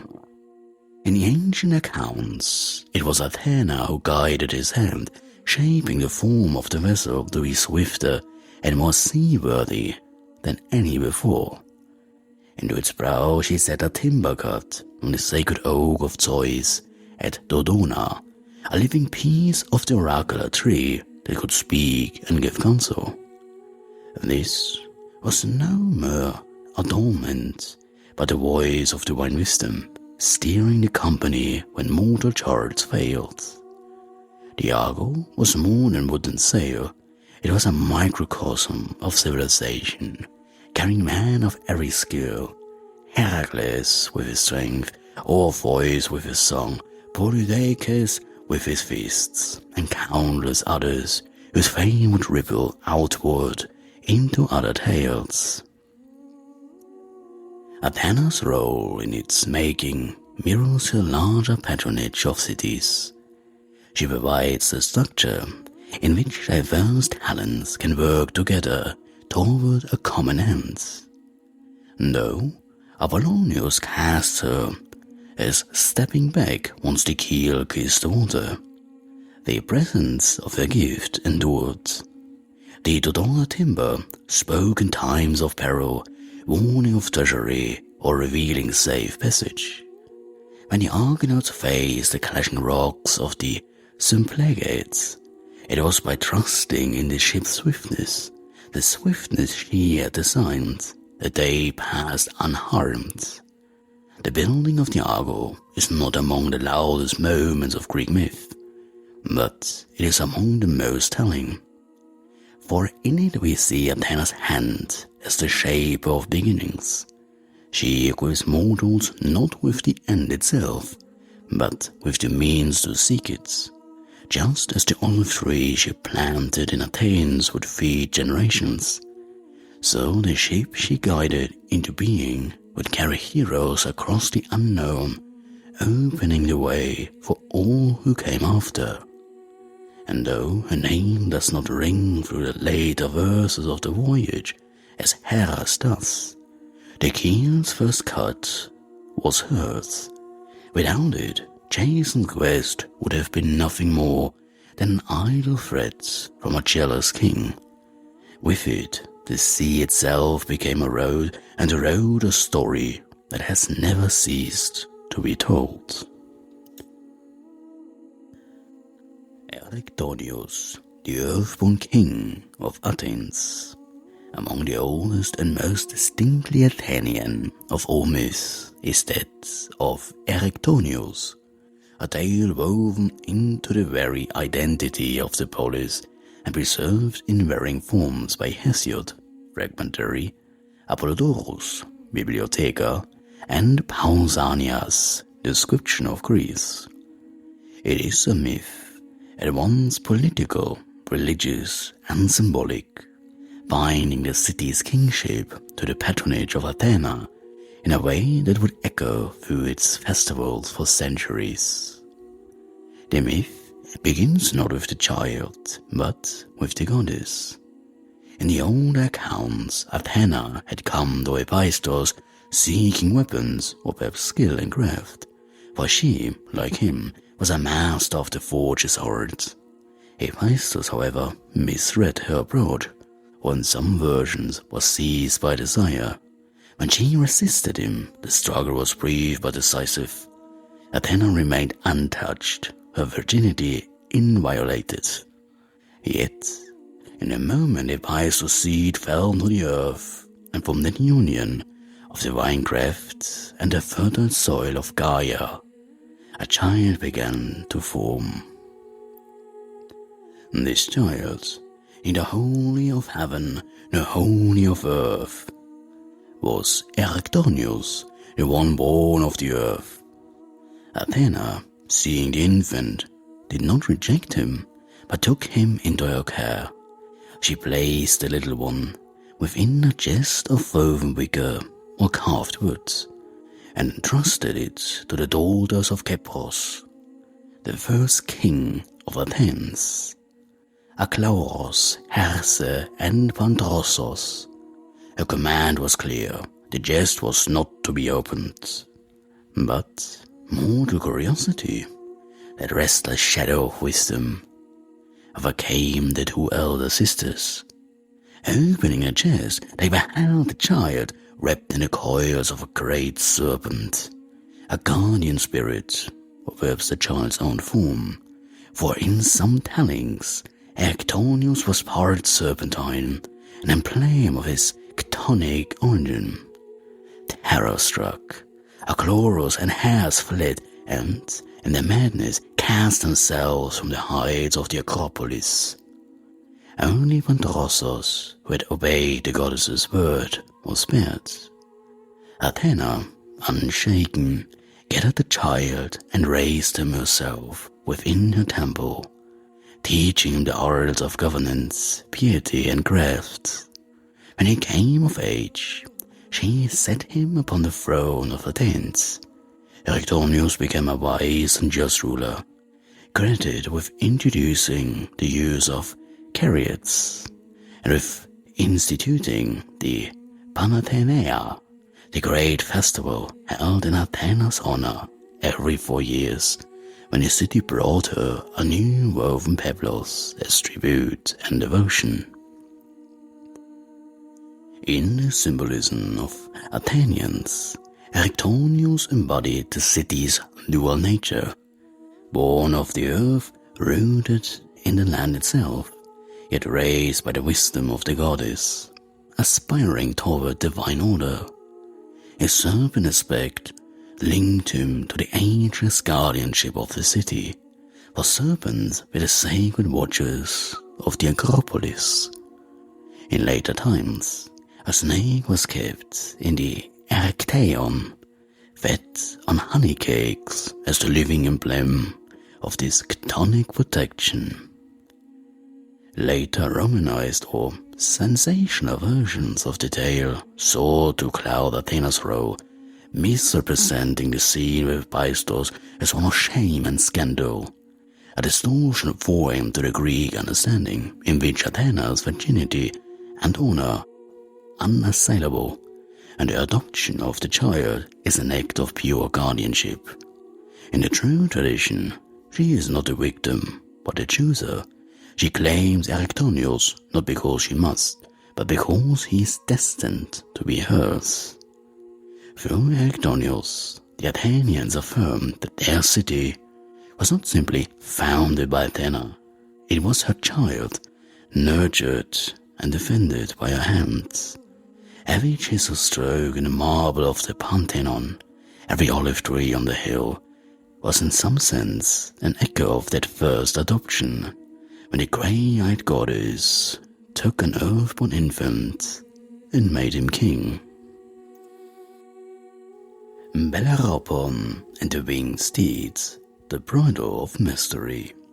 The story of Bellerophon, the most famously recounted in the Iliad, survives in fragments from Hesiod, in the poetry of Pindar, and in the works of later mythographers such as Apollodorus. In the earliest telling, he is a figure of heroic grace and measured strength, a man who, like Perseus, stands at the meeting point between divine guidance and mortal resolve. Bellerophon was born in Corinth, the son of Glaucus and the grandson, through Sisyphus, of a line noted for both cunning and cursed destiny. His beauty and courage were matched by a noble bearing, but, like so many heroes, he became the target of enmity, accused falsely before King Broitos of Tyrins. In some accounts, because the queen Antea, or Steneboia, desired him and was spurned, he was sent to King Iobates of Lycia with a sealed tablet bearing his own death warrant. Iobates, unwilling to shed the blood of his guest directly, sent Bellerophon to an impossible task, to slay the Chimera, a fire-breathing monster with the front of a lion, the body of a goat, and the tail of a serpent. Yet no mortal could even come near such a creature on foot. The only hope lay in mounting Pegasus, the winged horse born from the blood of Medusa when Perseus struck her down. It is here that Athena enters the tale. In the role that is most her own, they give her to the means to master the unmasterable. In Pindar's Olympian and later elaborations, she appears to Bellerophon in a dream, a visitation neither violent nor grandiose, but suffused with the quiet authority of the goddess who governs skill and control. She places in his hands a golden bridle, thrown by her own craft, and instructs him in its use. Upon waking, Bellerophon found the bridle in his grasp, proof that the dream was no mere vision. He brought it to the spring of Pyrene in Corinth, where Pegasus came to drink. When the winged steed appeared, wild and radiant, Bellerophon cast the bridle upon him, and at once the horse was tamed, bowing his neck in submission. With Pegasus under him, Bellerophon could strike the Chimera from the air, raining down arrows and spear thrusts until the beast fell. His later labors, fighting the Solymoi, defeating the Amazons, and ambushing treacherous foes, were all made possible by this first gift.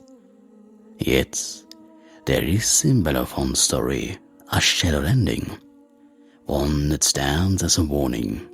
In the pride of his later years, he sought to ride Pegasus to Olympus itself, to take his place among the deathless. Zeus, angered at his presumption, sent her craftily to sting the horse. Pegasus reared, and Bellerophon fell to earth, lamed and shunned, living out his days in wandering solitudes. Athena's bridle thus carries a double lesson. It is the emblem of discipline, of power rightly controlled and directed toward a just aim. But it also warns that the means granted by the gods are not to be turned toward ends that defy the order they uphold. The bridle did not fail Bellerophon, he failed the discipline it symbolized. In the hands of the worthy, Athena's gift brings mastery over chaos. In the hands of the arrogant, it becomes a mirror that shows the measure of their hubris. The plot to overthrow Zeus, Athena's unshaken loyalty. Among the later cycles of the Olympian tales, there's one unknown to Hesiod, Homer, and the early epic singers. It speaks of a conspiracy to unseat the king of gods. This account, preserved in part by the scholiasts on Homer and echoed in the mythographers' compilations, bears the stamp of a later age. The court intrigue of the divine Rome, told with the gravity of political drama. In this tradition, Hera, Poseidon, and Apollon grew restless under Zeus' rule, whether moved by grievance, personal or political. The versions differ. They conspire to bind the thunder-bearing sovereign and strip him of his scepter. The plan is cunning. They would fall upon him at unguarded hour, bind him in unbreakable chains, and divide the governance of the cosmos amongst themselves. Yet, not all the Olympians lent ear to such treachery. Athena, steadfast in her devotion to the order that had been wrested from the chaos of cosmos reign, refuses to plot. Hestia, keeper of the eternal flame, and Artemis, mistress of the wilds, likewise turn from it. Each, like Athena, guided not by passion, but by principle, unmoved by grievance or ambition. In some versions, Thetis, the sea goddess and future mother of Achilles, learns of the conspiracy and calls the 100-handed Perseus to Zeus' aid.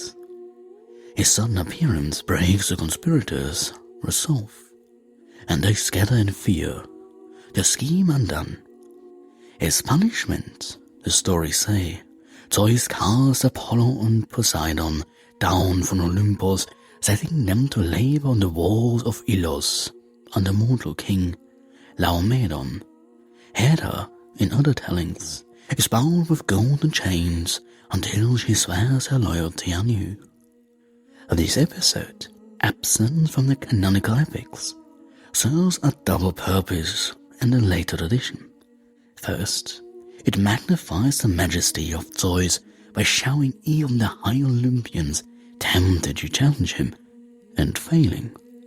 Second, it holds up Athena's loyalty as exemplary, marking her as one who does not yield to factionalism or desire for personal gain. If Hera is the embodiment of rivalry, Poseidon of wounded pride, and Apollon of restless ambition, then Athena here stands as the embodiment of Dike, justice, loyalty, and the recognition that the stability of the divine order must be preserved at all cost.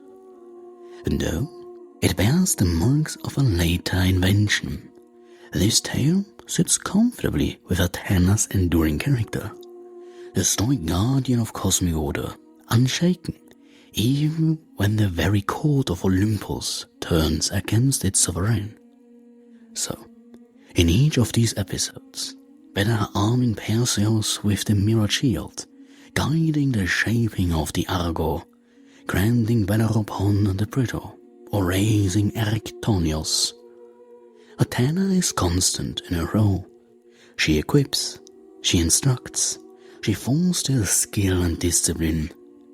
She does not claim the deeds for herself, but enables mortals to rise to their appointed greatness.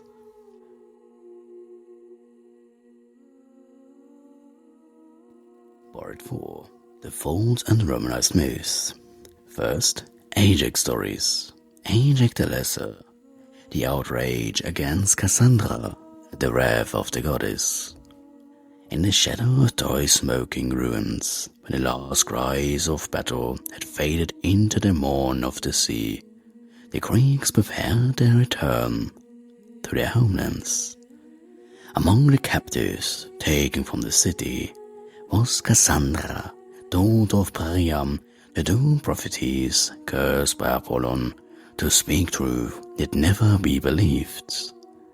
In the telling preserved by Apollodorus, Epitome, and hinted at in fragments of Aeschylus, it is said that Ajax the Lesser, son of Oileus, committed an outrage in the very sanctuary of Athena. The scene, as later poets painted, is one of Secile, Cassandra clinging to the goddess's statue for protection, Ajax taking her away, or, in the darker versions, violating her upon the very altar. Such an act, if true, would be not merely a crime against a mortal woman, but a direct defilement of the sanctity of Athena's domain. Yet, here is where the historian must speak with care. The earliest epic traditions, Homer's Iliad and the Kypraea, know nothing of this deed. The Cassandra incident appears in the later Little Iliad and in post-Homeric tragedy, where the mortal structure of the story shifts towards divine vengeance and more exemplum. The image of Athena turning her favor into implacable wrath, calling upon Poseidon to send a storm against the returning Greek fleet, belongs to this later moralizing frame. What must be understood is that this is not the Athena of Hesiod, Homer, or the Apollodorian Canon. In those traditions, the goddess of wisdom and strategy is unyielding in her justice, but not subject to the kind of capricious, almost human spite that later Romanized and Hellenistic storytellers project upon her. The Ajax tale, as it survives, is as much a warning against hubris and impiety as it is a reflection of actual cultic belief. It reads less as a fragment of ancient religion and more as the hand of dramatists reshaping the myth for the theatre, in which the gods were often recast to heighten human tragedy. Thus, while the outrage of Ajax the Lesser is a story that clings stubbornly to Athena's name, its roots are shallow in the soil of true Greek tradition. The sanctuary at Troy was sacred, yes, but the Athena who dwelt there and the Athena of Olympus are not the petty, vindictive figure of these later retellings. The weight of historical and religious evidence suggests that this wrath belongs not to her true character, but to the morality, place of later age. Ajax, the crater, madness, slaughter, and the sword in the earth. Ajax, son of Telamon, towered above the other Greek warriors, save only Achilles himself.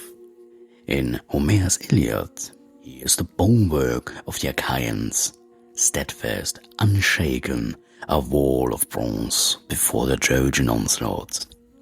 No query or insult mars his place in that epic. He is the exemplar of courage without a hunger for petty glory.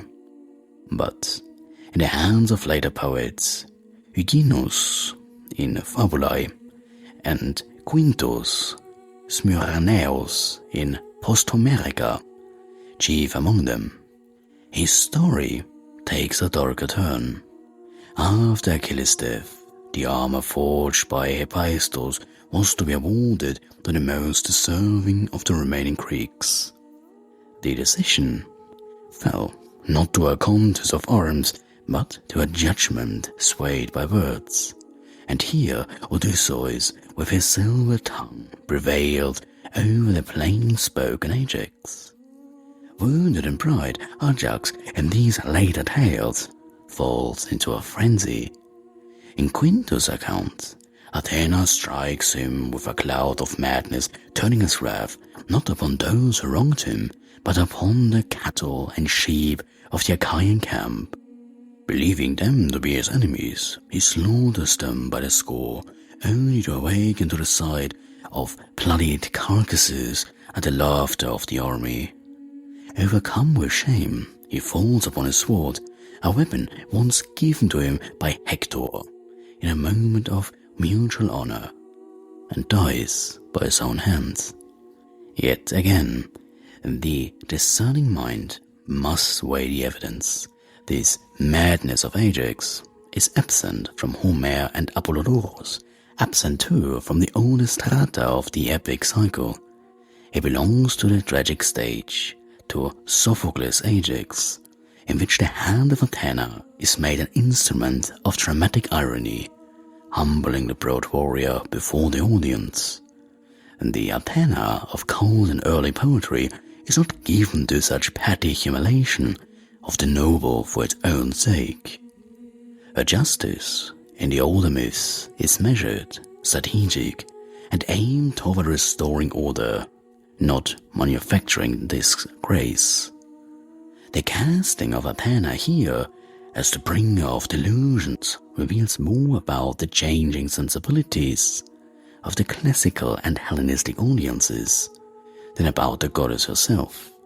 It reflects a human desire to see the mighty brought low, to mobilize through divine punishment, a dramatic device, not a theological truth. Thus, but later Ajax the Greater becomes a cautionary figure against pride and inflexibility. The true Athena, the steadfast guardian of heroes, remains untouched by the needless cruelty these plays assign her. Ajax the Lesser, the storm at Cape Capereus. The sack of Troy was over, its treasures plundered, its people scattered, the Achaeans, laden with spoils and the weight of 10 years' war, set sail for home. But for Ajax the Lesser, son of Iolaus, the voyage would end in ruin, the jagged promontory of Cape Capereus. In the epitome of Apollodorus, the tale is brief, for his sacrilege against Cassandra in Athena's sanctuary, the goddess petitioned Poseidon to strike the Greek fleets. At Capereus, a storm broke upon them, shattering holes against the rocks, sending men into the deep. Ajax himself was cast into the sea, yet, so the story goes, he clung to a rock and boasted that not even the gods could drown him. It was then, the later poets say, that Poseidon, offended by his hubris, smote the rock and sent him to his death. But this fair, moralized version is a far cry from what the earliest epic material might have contained, if, indeed, it contained anything of the sort at all. In Homer's Odyssey, the episode exists, but Athena's hand is notably absent. It is Poseidon alone who delivers the fatal blow. Angered by the hero's insolence, the vengeance here misdirect, proportionate. Ajax's spouse denies the god's sovereignty, and the god of the sea answers. It is the logic of early myth, hubris answered by nemesis, without the tangled web of personal vendettas. Only in the later tragic and Hellenistic tellings does Athena's role swell from the marginal to the central, recast as the relentless pursuer who will not be satisfied until the transgressor is utterly destroyed. What was once a single act of divine retribution becomes, in these tellings, a drawn-out vendetta that erases the distinctions between justice and cruelty. The storm becomes not the act of an offended Poseidon alone, but a weapon wielded by a goddess now framed as implacable and merciless. This transformation is telling. It mirrors a broader shift in myth-making from the archaic to the post-classical worlds, a shift in which the gods were increasingly written to mirror human extremes, their action dramatized to serve moral, political, or theatrical ends. The Athena of these later versions is not the balanced strategist of Homer, nor the civic guardian of the polis, but a figure of retributive obsession. more akin to the Erichthonios than to the daughter of Zeus. Thus, in the story of Cape Capareus, we see not the steady hand of the grey-eyed goddess, but the pen of late authors bending her character toward the demands of moral theatre. Second, Ovid's portrayals, Metamorphosis. Tiresias, the blinding and the gift of sight beyond sight. In Ovid's Metamorphosis, Book 3, the figure of Tiresias, the tavern seer of immense renown, is given an origin story for his prophetic gift that shifts the balance between mortal misfortune and divine will. In this Roman telling, Tiresias is said to have come upon Minerva while she bathed, an act not of intent but of accidents. The mortal's eyes, seeing what no man should behold, provoke the goddess's wrath. She strikes them blind on the instant. Yet the severity of the act is tempered, in all its framing, by a compensatory gift, prophecy. Unable to see the mortal world, Tiresias is granted a vision of things yet to come, and becomes the most famed oracle of his age. The arc of the story thus satisfies the Roman taste for balance of punishment and reward, fitting the metamorphosis and grand design in which each transformation or loss leads to another, often higher states. But the historian of religion must observe that in Greek tradition, the blinding of Tiresias is not fixed to Athena at all. Earlier sources, such as the Catalogue of Women fragment ascribed to Hesiod, and the account in Bibliotheca of Apollodorus, vary widely. In some, it is Hera who blinds Tiresias for siding with Zeus in their dispute over whether men or women take greater pleasure in love. In others, it is a punishment from the Erichthonios or an accident of fate itself. Athena, in these earlier strata, has no hand in it. Indeed, there is an alternate Hellenic tradition in which Athena plays quite the opposite role. She is said to have given Tiresias the gift of prophecy and the staff of the seer as recompense for a loss not caused by her. In such accounts, she is the healer of the wound, not its cause. The Ovidian narrative, however, folds her into the pattern of the stern, punitive divinity whose anger is swift, even when a transgression is unintentional. A dramatic stance, much more at home in Roman literary culture than in the measured justice of archaic Greek religion. The problem is not simply that Athena is miscast. It is that her entire theological essence is inverted.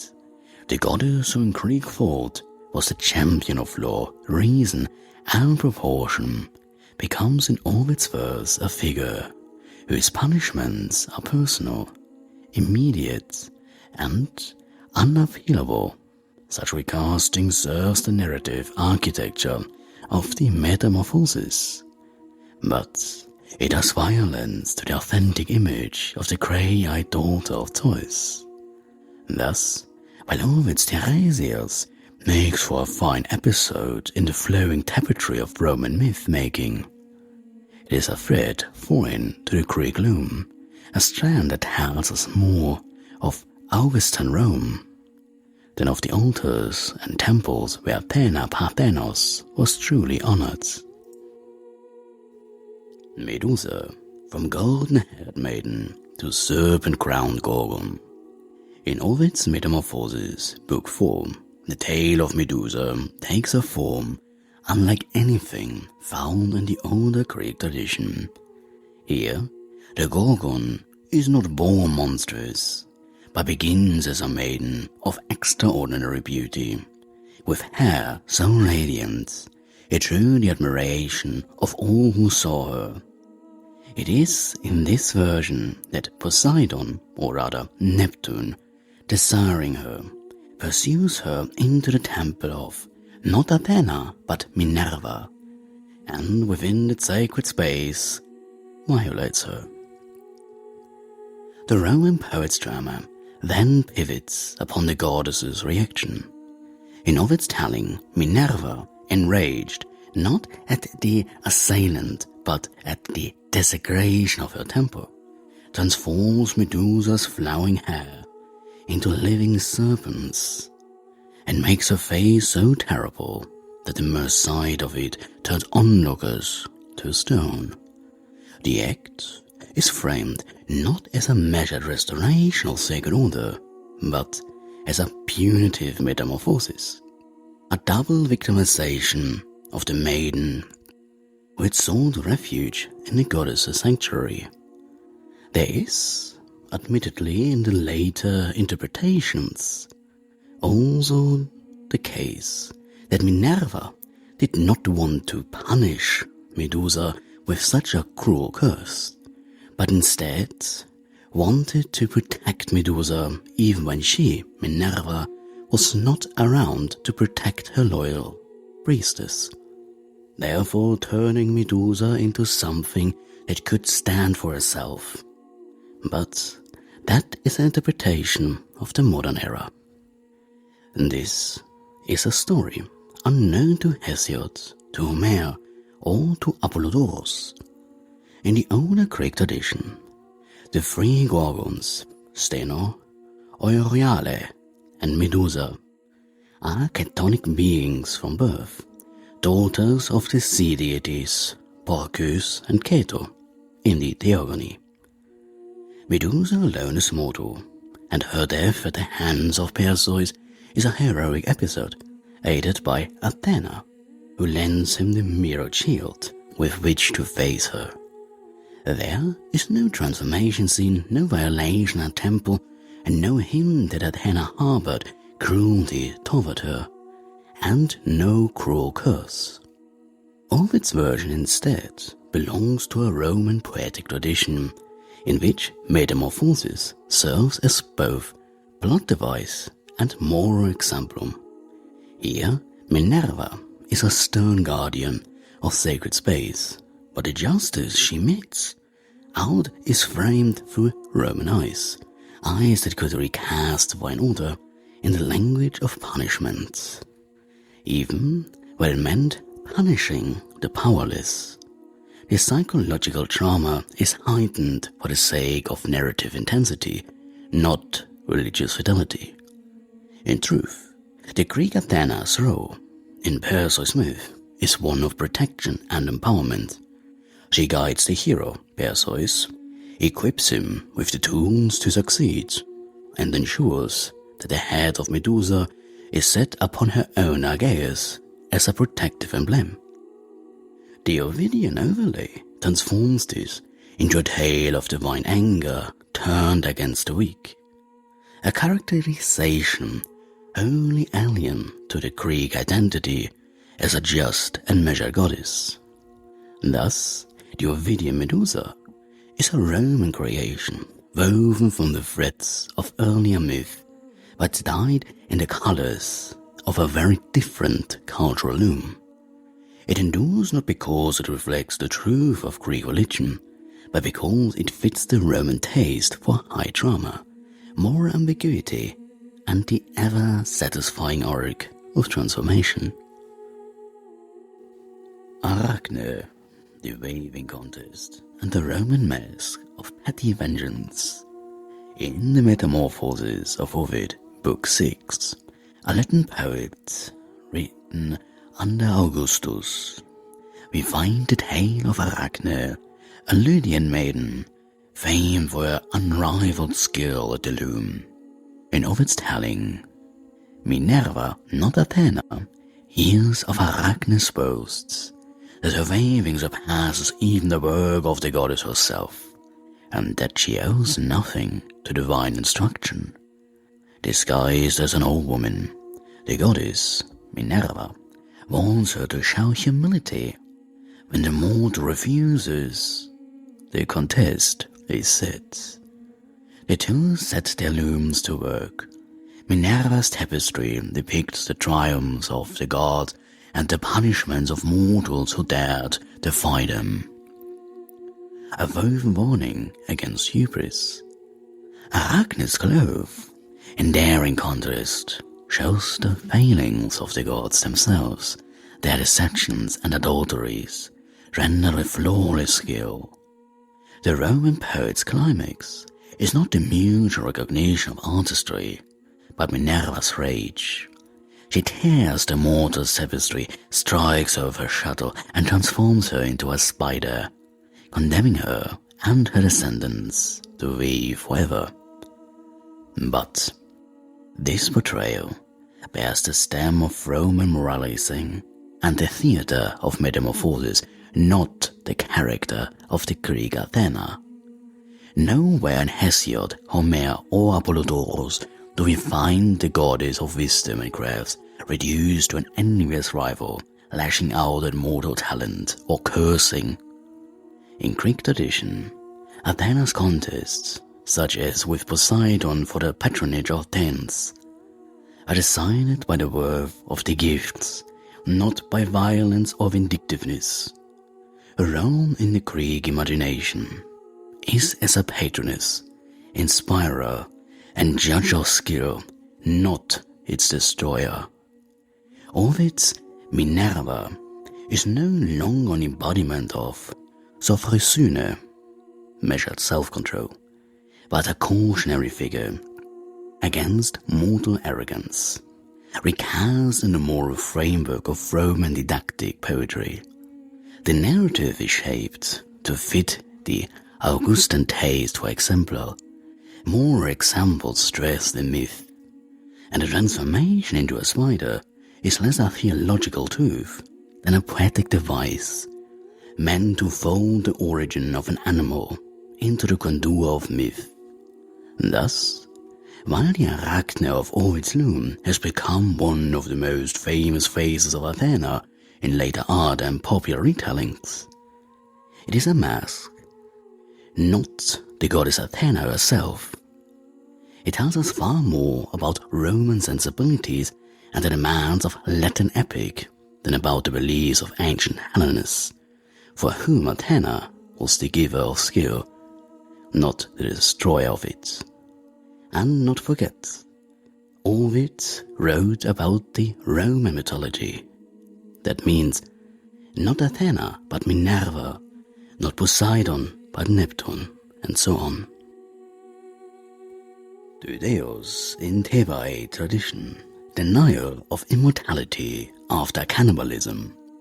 This one is indeed less clear. While it is not part of the original Greek canon, Hesiod, Homer, Apollodorus know nothing about this episode. Athena is not portrayed in a cruel way as in other stories, and her actions are reasonable. Discussed. Among the warriors of the seven against Hades, Tydeus of Calydon stands out as a fierce, indomitable, and favored by the gods in many accounts. In the later epic tradition of the Thebaids, most famously in the Roman retelling by Statius, but with hints in earlier Greek materials, we encounter a moment meant to serve as the tale's moral fulcrum. Here, Athena, moved by Tydeus' valor, seeks to grant him the greatest of gifts, immortality. She ascends to Olympus to petition Zeus himself on his behalf, but in her absence, the mortally wounded hero, enraged and maddened in the heat of battle, performs an act that, in these later traditions, seals his doom. He splits open the skull of the fallen Melanippus and devours the brains. When Athena returns, bearing a nectar that would make him deathless, she beholds the horror. In Statius' version, she recoils in revulsion, casts away the ambrosia, and turns from the warrior forever. Thus is the gift withdrawn, and thus does the hero fall, dying in disgrace. The purpose of the Thebaid Tradition is clear, in its Roman context. To warn that no glory, no divine favor can survive the stain of savagery. That civilization, embodied in Athena Minerva, recoils from barbarism. It is a powerful literary image. It is a wise and reasonable decision to not grant to Deus the gift of mortality after his act of cruelty, for he is no longer worthy of such a divine gift. Thus, this story, while not being part of the main canon, is acceptable. Therefore, this story stands as an example of later additions that are acceptable and not violating the image of Athena. Why they are false? The later wave, Roman and Hellenistic inventions beyond the Greek canon.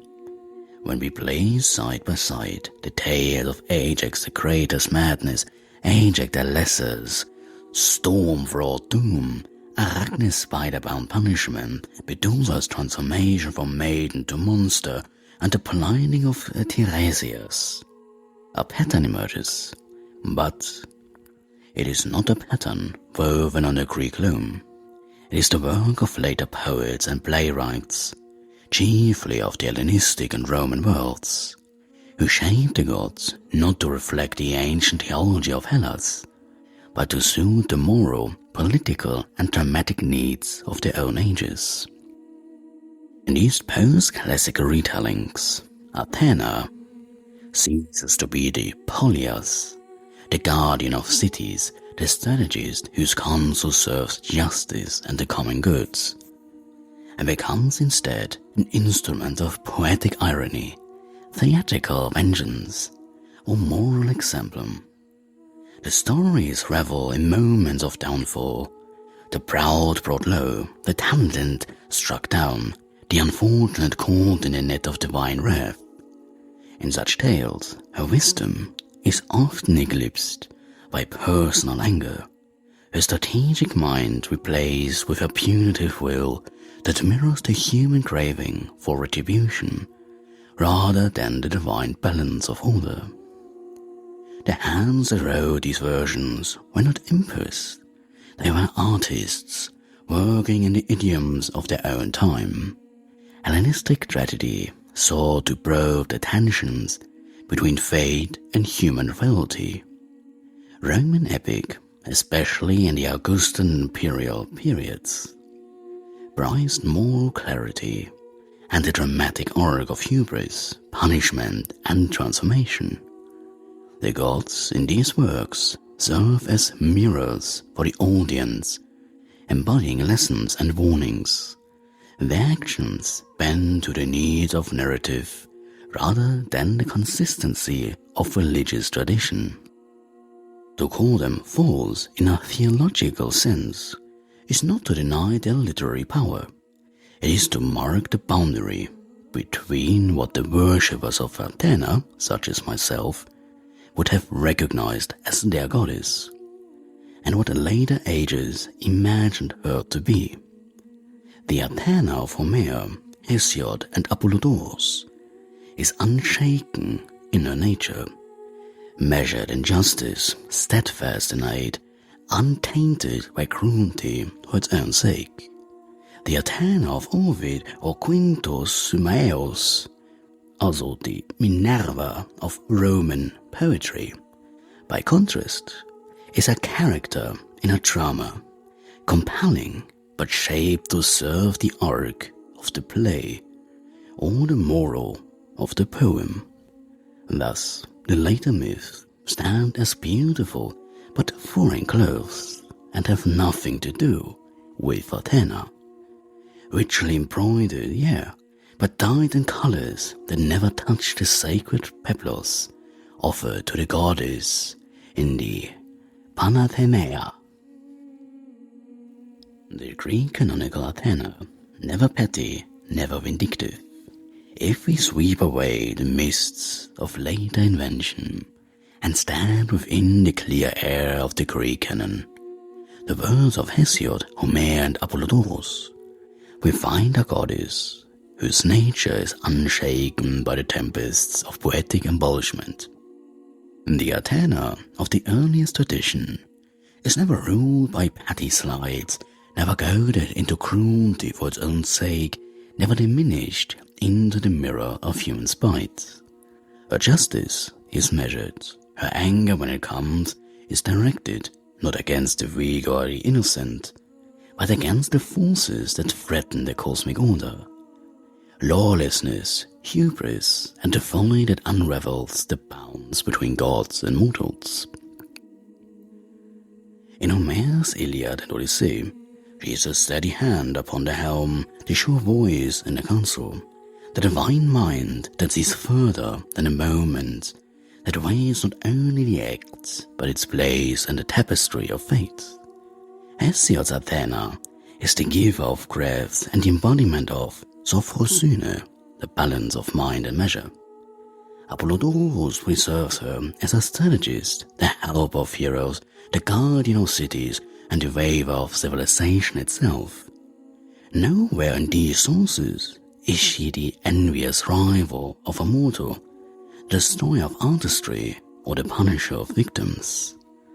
This constancy of character is the touchstone by which we can measure all later portrayals. Those stories that cast her in the role of avenger for imagined insults, or that make her justice indistinguishable from revenge, are foreign threads woven into the cloth. Others, though born in late ages, still harmonize with her nature, as in the tale of Tydeus, and can stand alongside the older myths without tearing the fabric. It is here that we see the differences between myth as religion and myth as literature. The former seeks to reveal the divine nature in consistent form. The latter seeks to move, to startle, to instruct, and is unafraid to reshape even the gods themselves to serve the tale. Both have their beauty, but only one carries the voice of the altars where Athena Parthenos was truly honored.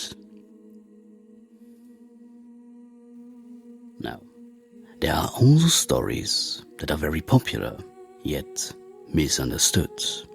And one of those stories is the strife of the Golden Apple, a tale told and retold until its edges have blurred, until the true measure of Athena's part in it is nearly lost beneath the weight of later tradition. So, here, let us have a closer look at the prologue of the Iliad. Earlier source, the Kypria and the origins of the apple of discord, long before the first beer rung upon the plain of Ilion, a seed of strife was sown at a wedding feast. The tale, in its earliest form, comes to us from the lost epic Kypria, a 7th century BC work attributed in some traditions to Stasinos of Cyprus, in others to Hegesias of Salamis. And though the poem itself is lost to time, its outline survives in a summary of Proclus, a Neoplatonist writing in the 5th century CE, who preserved the frame upon which so many later embellishments would be hung.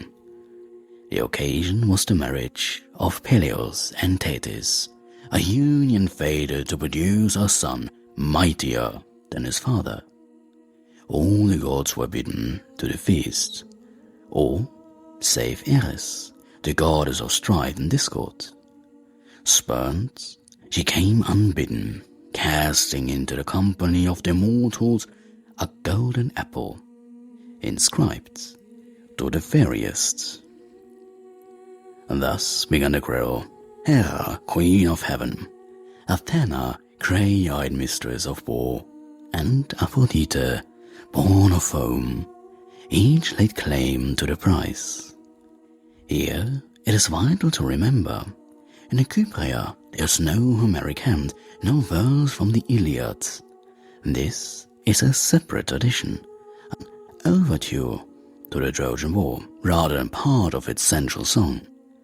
Homer himself never recounts the apple, the contest, nor the judgments. What we know comes from later compilers, Apollodorus in the 1st and 2nd century CE, Erichthonios in Latin dress, who preserved the scene. Zeus, unwilling to judge between the goddesses, commands the mortal Paris, a shepherd prince of Troy, to the sides. In the canonical accounts, as transmitted, each offers a gift befitting her domain. Hera promises kingship over all men. Athena offers mastery in war, the unerring arm, the unbroken shield bore, the victory crown. Aphrodite promises the love of Helen, fairest among mortal women. Paris, swayed by desire, grants the apple to Aphrodite. From that choice flow the streams of fate, the abduction of Helen, the wrath of Menelaus, the 1,000-ship armada, the war that unmade a city. Yet note well, in the ancient telling, Athena makes no claim of beauty, utters no boast of fairness. She stands in her armor, eyes upon her breast, the spear in her hands, offering not herself, but her gift, the art of victory. And this is no vanity, it is fulfillment of her nature, the seeds of later misrepresentation. The vain Athena of post-classical fancy are completely absent. In the Kypria, she is, as she ever was, steadfast, unbending, the mind of strategic war given form. Athena's role and gifts in accord with the canon. In the earliest stratum of the tale, Athena stands not as a rival in beauty, but as the embodiment of a divine craft, techne, sharpened to its purest edge. When the apple is cast and the clamans step forth, she does not abase herself to mortal judgment, nor attempt to seduce with form or flattery. Her offer to Paris is the crown or skill in arms, victory in every battle, the wisdom to command man, the unerring strike on the chaos of war. It is a gift that echoes her role in every canonical myth, the wise counselor, the patron of heroes, the weaver of strategy. Hera's gift is dominion, the scepter over all the lands. Aphrodite's gift is passion, the love of Helen, the brightest among women. These are temptations of power and pleasure. Athena's gift is neither. It is discipline, mastery, and the art of survival. It is not won without toil. It does not grant crowns without efforts. It does not promise joy without bloodshed. It is the choice of the steadfast, the austere, the long-minded. Paris, however, is not of such a mind. The shepherd prince, though noble in form, is swayed not by the call to discipline, but by the promise of beauty's embrace. In awarding the apple to Aphrodite, he turns his back upon the counsel of prudence and the labor of mastery. Athena receives no insults here in the Greek telling. She neither curses nor vows revenge. She departs as she came, unchanged, her nature untagged. Yet the thread of fate is already set upon the loom. It is crucial to see how this differs from the later retellings that would paint her as wounded in pride, her future actions at Troy driven by personal spite. In the Kypria, she is untouched by such pettiness. The war that follows is not her vendetta. It is the working out of mortal choice and divine design. And in that war, she will side with the Achaeans, not because she burns to punish Paris, but because they are in the right by the order of things. Thus, the earliest telling shows a truth too often buried beneath late embellishment. Athena's presence in the judgment is an affirmation of her unchanging gift, wisdom and skill in war, and her departure from it is the mark of her dignity, not the birth of a grudge. The shifting phase, Roman and post-classical transformations.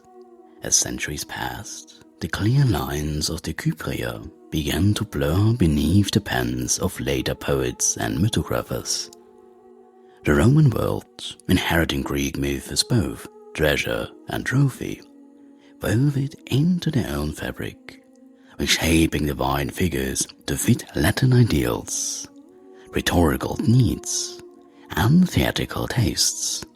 The judgment of Paris, or the Golden Apple, became not only a prelude to war, but a moral tableau of vanity, rivalry, and the perils of wounded pride. In this remade version, Athena, now often spoken of under the name Minerva, is recast in a role alien to the Greek canon, the spurned contestant stung by insult who carries her grievance to the battlefield of Troy. In Ovid's Heroes and Metamorphosis, in Hyginus Fabulae, and in the rhetorical exercises of the Roman schools, the scene is sharpened into a contest of beauty stripped of the original restraints. The goddesses do not simply offer gifts aligned with their spheres. They boast of their own fairness, their desirability, their personal allure. Ares' decision is made to seem a personal slight, and the aftermath a chain of divine vendettas. In this light, Athena's steadfast siding with the Achaeans in the Trojan War is explained not as the execution of justice, but as the outworking of her wounded pride. Such transformations served Roman purpose as well.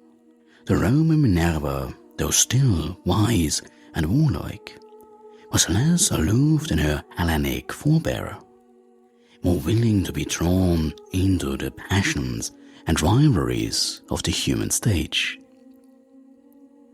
In the rhetorical culture of Rome, divine pride made an effective moral lesson. Even the gods can fall prey to envy, even the wisest may act from wounded honor. These moralized retellings were not acts of malice, they were part of a long tradition of reshaping inherited myths to speak to contemporary concerns. But in doing so, they bent Athena's image toward the human fatalities she once stood above. By the late antique period, this Romanized portrayal had seeped into the popular imagination, often carried forward without the careful boundaries that once separated it from the older Greek tradition. Too many late readers, the judgment of Paris, or the Golden Apple, and Athena's supposed resentment became an unquestioned part of the mythic tapestry, even though no Homeric line, no Hesiodic fragment, no Apollodorian prose gives it voice.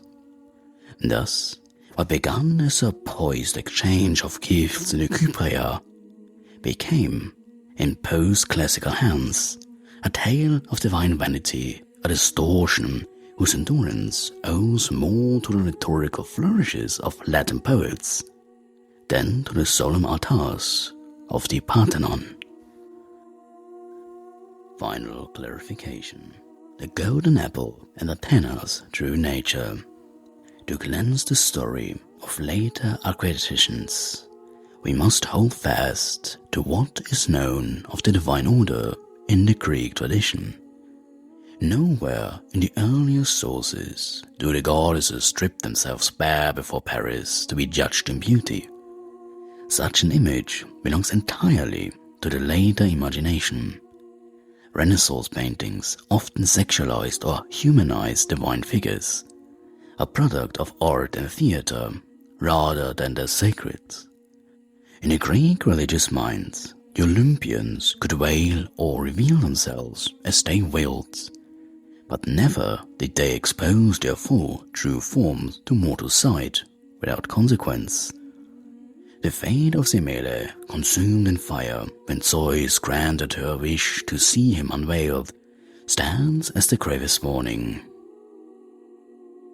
Paris, a mortal prince with no certain threat of divinity, could never have looked upon the unveiled splendor of Hera, Aphrodite, or Athena without being unmade.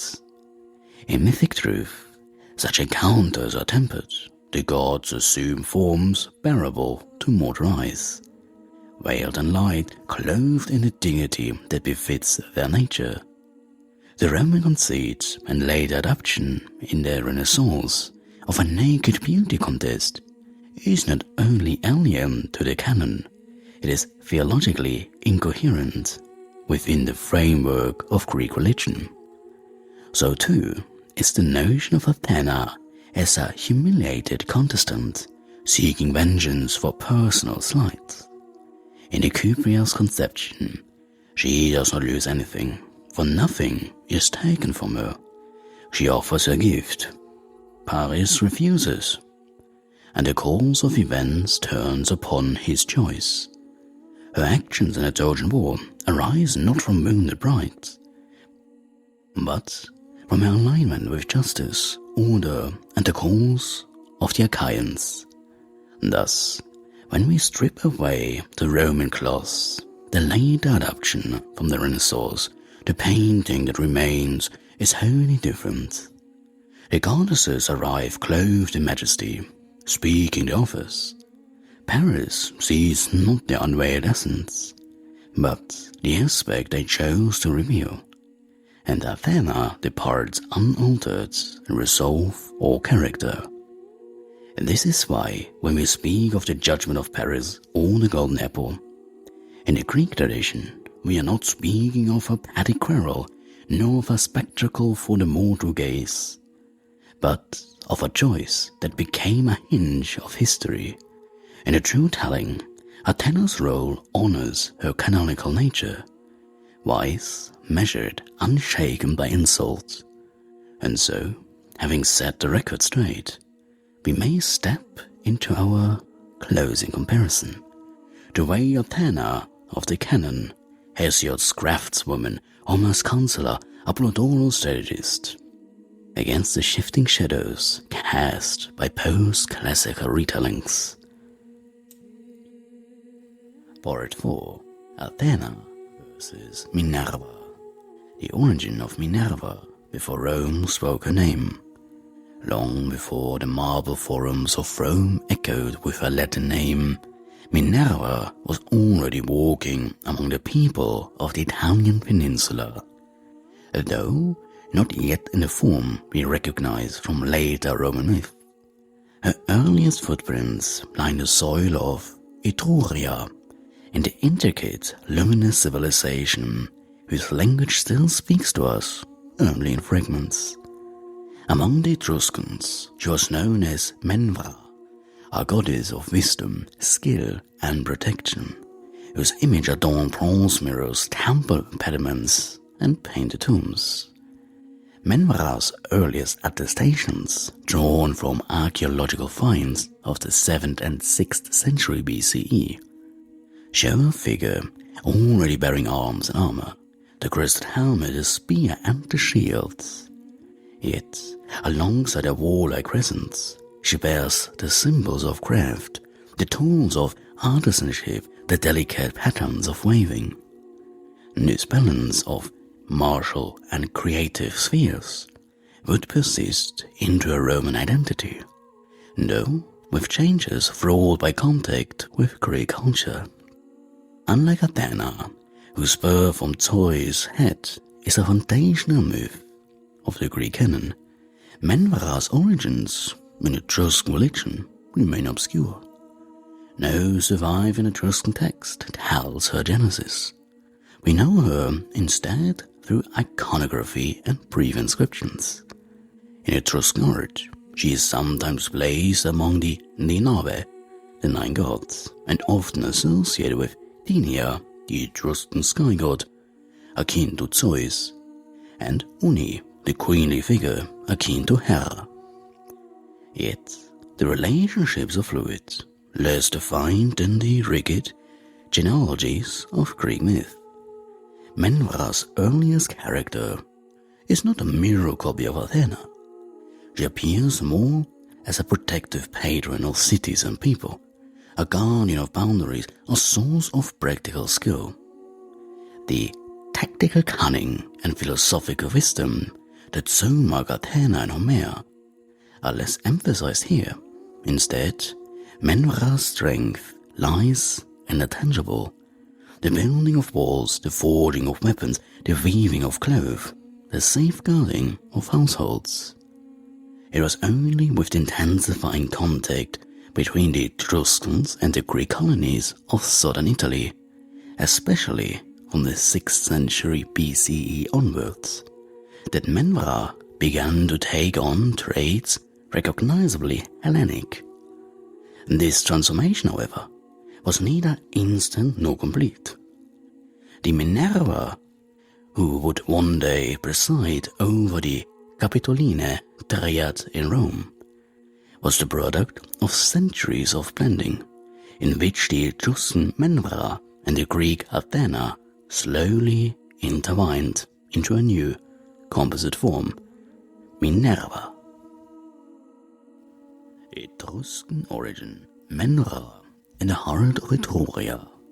To understand Minerva's earliest nature, one must look not to the marble splendor of Rome, but to the terracotta roofs and painted tombs of Etruria, a civilization that flourished in central Italy from the 9th to the 3rd centuries BCE. The Etruscans, heirs to the Villanovan culture and shaped by trade with both the Italic tribes and the Greeks, possessed a religion rich in ritual and layered with mystery. In this tapestry of gods and spirits, Menvera holds a high and enduring place.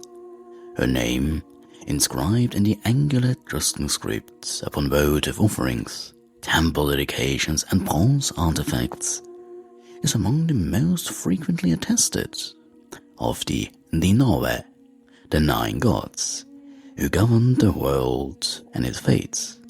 Menvera's spheres of influence were broad. She guarded cities as martial protector, stood over artisans as the patroness of crafts, and shielded individuals in matters of health and fortune.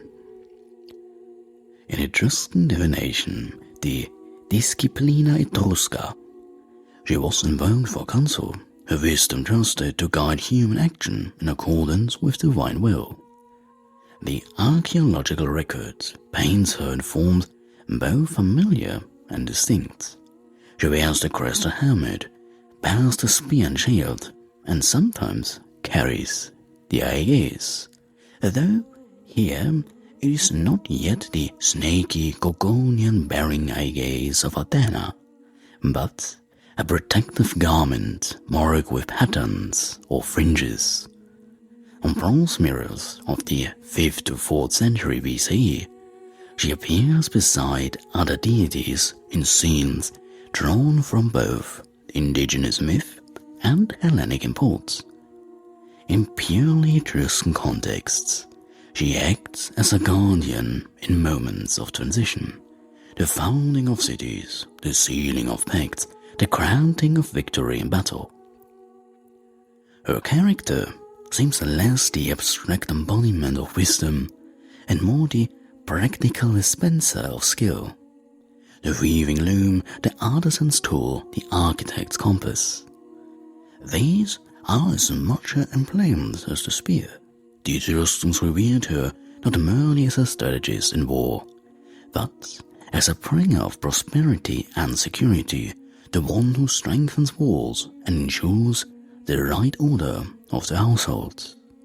Crucially, Minerva's mythic context was not as rigidly fixed as the genealogies of Greek myth. The Etruscans did not produce epics on a Homeric scale. The religious narratives were transmitted largely through ritual, sacred lore, and visual art, much like the Egyptian mythology. Thus, Minerva's stories, where they existed, could shift and adapt without the canonical boundaries that Athena's myth possessed in Greece. This flexibility would prove significant when Greek colonists and traders brought their own stories of the wonderful grey-eyed goddess to Etruscan shores. For Minerva could absorb these elements without losing her core identity. It was from this very soil, half native, half already enriched by contact with the wider Mediterranean, that the figure Rome would later call Minerva would grow. Roman adoption and syncretism from Minerva to Minerva. When a young city of Rome rose upon her 7 hills, it was a gathering of many traditions, Latin, Sabine, and Etruscan, bound by the sinews of warfare and the discipline of ritual.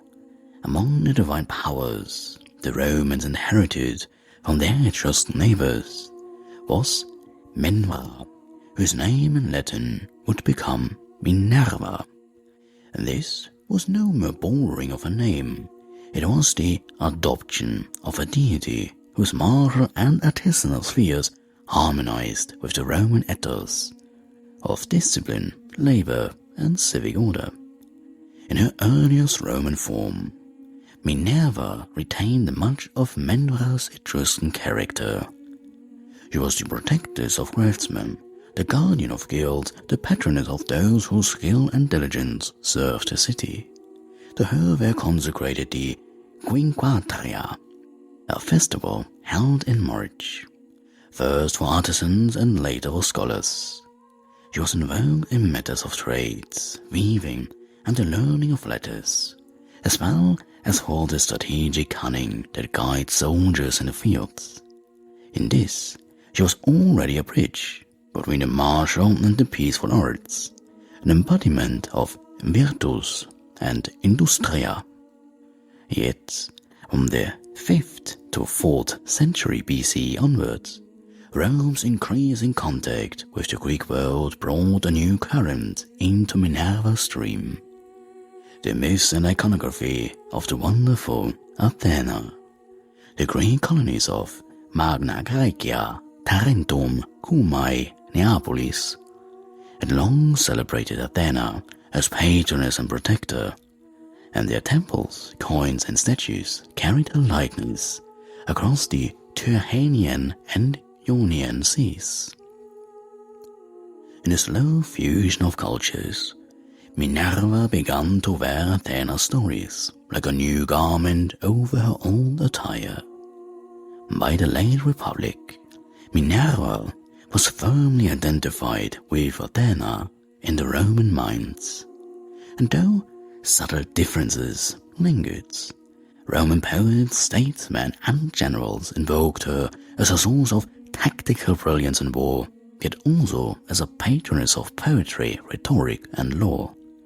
Her image could stand at once on the battlefield and in a library.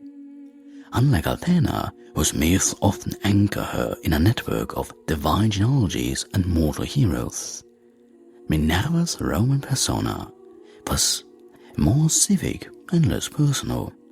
She was the idealized guardian of the Roman state itself, her wisdom serving the res publica. Syncretism also softened the edges. While Athena and Homer can be unflinching, even fearsome in the destruction of enemies, see Pallas in the Gigantomachy, Minerva was often cast as a moderating influence, the one who counsels restraint before war and prudence in governments. Yet, paradoxically, the Roman taste for more exemplar also encouraged the importation of those post-classical Greek and Latin myths that showed her susceptible to human passions.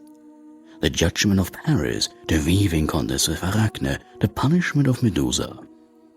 In this way, her persona became a composite, part Etruscan guardian, part Greek strategist, part Roman moralist.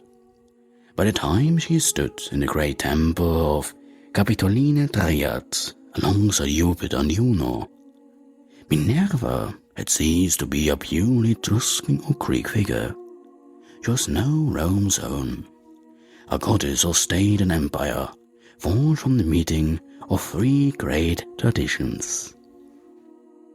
Evolving attributes, from sacred strategist to symbolic emblem, the passage from Athena to Minerva was not a single act of adoption, but a long metamorphosis, and with each generation, new layers of meaning were painted over the old. In the early days of Rome's Republic, Minerva still bore the practical, grounded traits of Minra, guardian of artisans, instructress in crafts, patroness of those whose labor shaped the life of the city. To the artisan's chisel, she lent precision, to the loom patience, to the soldier's spear the wisdom to know when to strike. With the deepening influence of Greek culture, however, she took on Athena's mantle of epic heroism and philosophical gravitas. Roman authors, from Ennius to Ovid, cast her as the wise counsel of gods and men, the divine embodiment of reason, guiding passion's restless tides. The political life of Rome, ever hungry for symbols that embodied discipline, justice, and restraint, found in Minerva a perfect emblem of the mos maiorum, the ancestral way. Yet, this adoption also opened the door to reinterpretation. Greek myths that were peripheral or even alien to Athena's canonical role in Homer and Hesiod, and later in Apollodorus, found new life in Roman art and literature. The weaving contest with Arachne, absent in the Greek epic tradition, became a moral fable on the danger of hubris. The transformation of Medusa, in Greek thought a marginal and varied tale, became in Roman hands a cautionary drama of chastity and wrath. Even the judgment of Paris was recast in visual art as a pageant of unveiled beauty, contradicting the very religious principles of divine modesty known in Greece. By the imperial period, Minerva's attributes expanded further still. She stood on coins beside emperors as a guarantor of imperial wisdom. She adorned the shields of the Praetorian Guards. She presided over libraries, schools, and forums. Her spear as much as a symbol of eloquence as of war. No longer confined to the battlefield or the workshop, she became an all-encompassing emblem of intellectual and martial virtue. A goddess as much of the pen as of the swords. Thus, the journey from Athena to Minerva is one from the precise and personal. The guardian of Odysseus, the patroness of Perseus, the counsel in battle, to the broad and emblematic, a deity essence could be shaped to the needs of poets, generals, and politicians alike. It is a testament both to the adaptability of divine symbols and to the cultural currents that carry them from one shore to another, leaving them changed yet recognizable, clothed in the garments of many ages. Part 7. True character versus misrepresentation. Now that we have seen the evolvement of Minerva, it is important to understand the true traits and not get lost in the syncretism. The canonical Athena. In the oldest songs, those of Hesiod, Homer and the faithful compilers of the Bibliotheca, Athena stands not as a capricious power swayed by mortal sleight, but as the very embodiment of disciplined intellect. She is the spear point of reason and the shield of just cause, a goddess whose counsel is sought not in the heat of passion, but in the cool clarity of strategy. Her victories are not the fruit of chance or blind fury, but a patient harvest of foresight and unyielding resolve. She is stoic, unmoved by the petty storms that bend lesser wills. When the clamor of the battlefield roars, she remains the steady voice that cuts through the din, guiding heroes not to glory for its own sake, but toward the fulfillment of their appointed fates. In this, she is strategic, whether in the siege lines before Troy, in the perilous voyage of Odysseus, or in the measured steps of Perseus towards the Gorgon's lair. She gives counsel that turns chaos into order, uncertainty into decisive acts. Athena is also wise, not merely in the law of crafts or the geometry of walls, but in the discernment of character.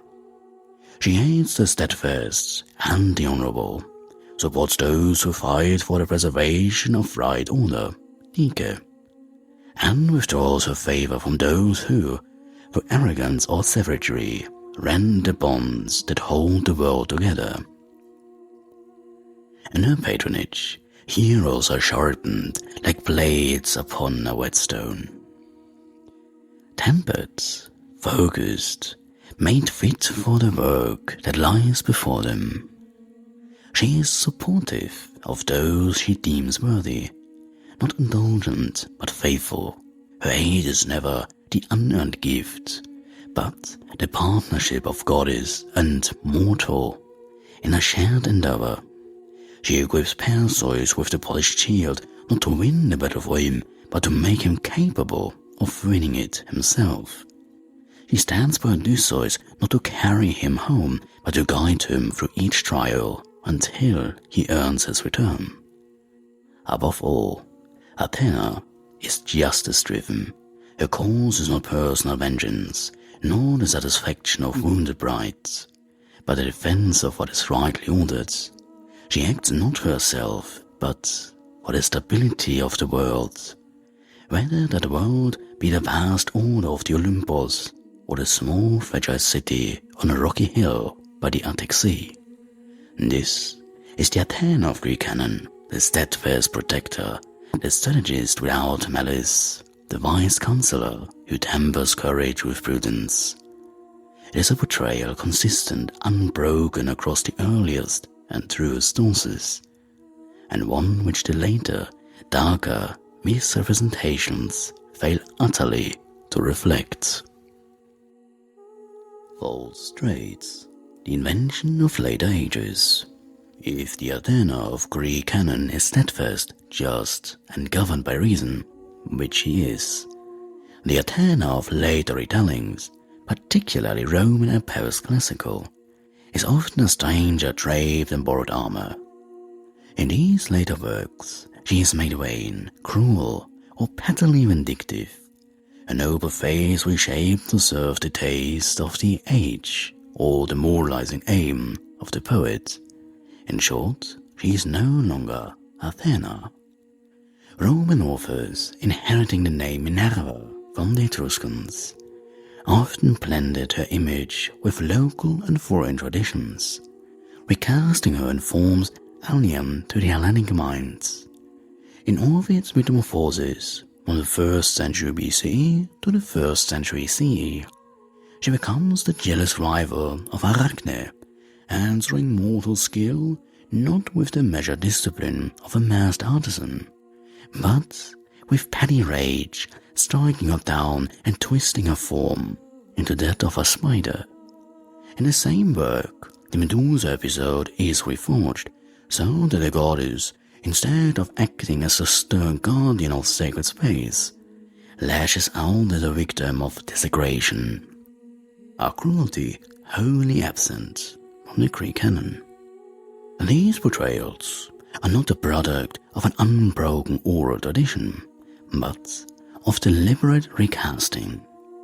The Roman literary ethos, shaped by its own moral codes and imperial metaphors, had little use for the precise, principle-bound Athena of Homeric epic. Instead, she is fitted into the familiar Roman narrative of the triumph of the state over the challenger, where the goddess becomes an instrument of warning, defy the established order and face destruction, whether that order be just or not. In such a mold, her motives are stripped of nuance, her wisdom replaced with the blunt satisfaction of punishing and presumptuous. Both classical storytellers, centuries removed from the living Greek religion, further altered her image to fit the allegories of their time. In these works, she may be driven by wounded vanity, exacting vengeance for mere slights, or acting with the caprice of a mortal noblewoman rather than the poise of a divine guardian. These inventions have clung stubbornly to the popular imagination, so that in modern adaptations, from stage to printed page, from painting to video game, the Athena who appears is often more Minerva in disguise than the true daughter of Zeus. Such distortions do more than misrepresent a single goddess. They obscure the deeper nature of the Greek divine. In the original religion, the gods are not mortals magnified, but cosmic principles given voice and form. To reduce Athena to vanity and cruelty is to strip her of her essence, to replace the unyielding spear of reason with the brittle reed of spikes. It is the task of the faithful scholar to pierce through these accreditations and recover the clear, steady light of the wonderful Athena, who was and remains the unwavering champion of order, wisdom, and just cause. The danger of missing cultural context, misreading the divine. Much of the distortion in Athena's image comes not from deliberate malice, but from a loss of the cultural framework that once gave her every action its meaning. The Greek epics and myths were born in a world where the gods were not abstract symbols nor capricious superhumans, but living powers, embodiments of principles upon which the cosmos rests. To strip away that understanding is to look at the woven cloth of myth and see only threads without pattern. In this light, modern or post-Roman audiences reading the Iliad without its religious backdrop may see Athena's stratagems as duplicity, a deception of Hector, a luring of Pandaros to break the truth, a aiding of Diomedes in wounding Ares as treachery.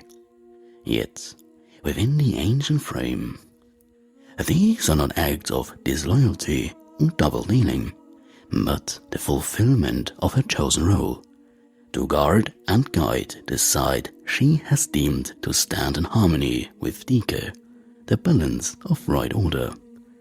The gods in Homer do not float above the fray in impartiality. They chose, and once chosen, they commit wholly. Likewise, to know that Athena bestows her favor only upon certain mortals is not to accuse her of inconsistency, but to acknowledge that divine aid is never indiscriminate. She champions those who cause alliance with justice and stability. Odysseus for his cunning and endurance, Perseus for his resolve and obedience, Herakles for his courage in service to the cosmic order. The rest she leaves to their fate, not from spite, but because her patronage is not a universal entitlement. It is a partnership forged in mutual purpose. Without the ancient understanding, these patterns are flattened into double morals or selective favoritism. The Greeks, however, would have seen them as the natural order of divine human relationships. The gods act where the preservation of cosmic balance demands it, and turn away where intervention would disrupt that balance.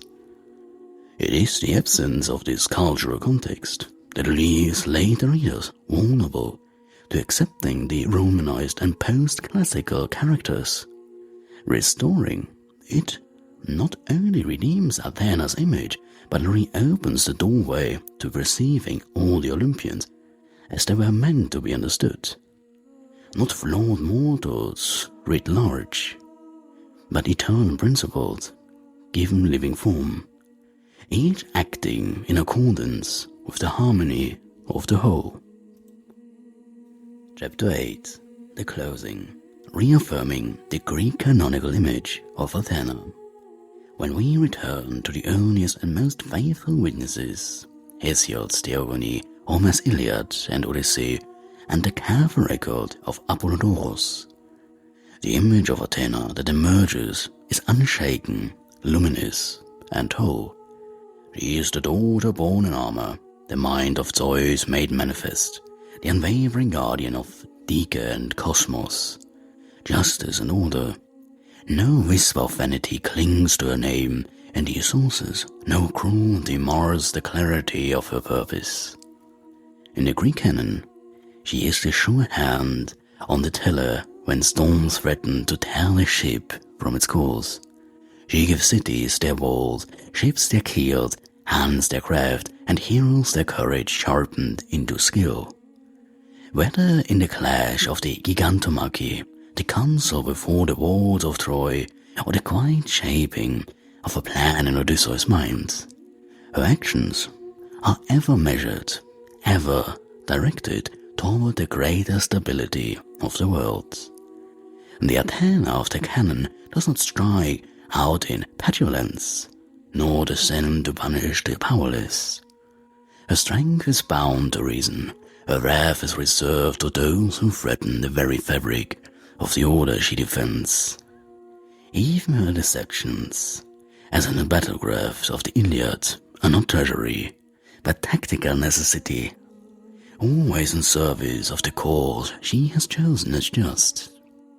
To reaffirm her canonical image is to clear the dust from a statue long obscured, to let the light strike its true form once more.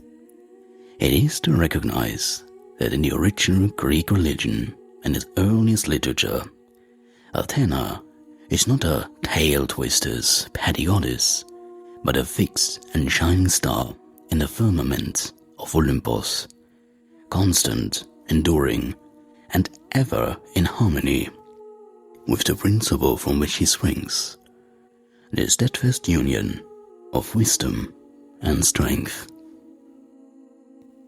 Caution against conflating Greek and Roman portrayals. If there is one thread that must be grasped firmly before all others, it is this: Greek Athena and Roman Minerva are not the same goddess. They may share certain symbols, the spear, the shield, the owl, but the spirit that animates each is shaped by a different world, a different faith, and a different moral order. To merge them carelessly is to weave two distinct patterns into a single cloth and call it authentic, when it is, in truth, a patchwork. In the living Greek religion, Athena stands as the living mind of Zeus, a cosmic principle given voice and action, impartial in judgment, steadfast in loyalty, and bound to the preservation of Dike. Her aid is earned through alignment with right purpose, her actions governed by the unspoken contract between mortal and divine. She acts within a framework of reciprocal duty, while the honor of the god and the honor of the mortal reinforce one another. In the Roman world, however, Minerva was drawn into a web of political allegory, moral exemplum, and imperial symbolism. Roman poets and historians often far removed from the living Hellenic tradition, reimagined her to suit the narrative needs of their own age. Here, she could be made to embody the authority of the state, punishing not only the unjust, but any who defied the established order. The Arachne of Ovid and the Medusa of his invention are not the companions of Homer's Athena, but warning figures in a Roman moral landscape. When later centuries, and now modern media, blend these portrayals without distinction, they do more than miscast a single goddess. They distort the integrity of two separate religious traditions. The result is an Athena-Minerva hybrid who belongs to neither Olympus nor the Capitoline, a figure unmoored from the truths that once defined her. Thus, it is the scholar's duty and the devotee's to guard against this constellation. To understand Athena truly, one must return to the Greek canon. To understand Minerva, one must study the Roman. Each should be honored on her own terms, within her own tradition, without the blur that comes from careless merging. Only then can the voice of Athena be heard as it was meant to be, clear, steady, and unmixed. And lastly, our call to preserve the truth of Athena's image. Let it be remembered, not in the dust of distortion, nor in the shadows cast by alien hands, but in the clear light of dawn that first touched the stones of the Acropolis, who Athena truly is. She is the spear point that parts the chaos, the steady hand upon the helm, the gaze that sees beyond the horizon. She is wisdom, not as cold abstraction, but as a living force, alert, deliberate, and unwavering in the face of all storms.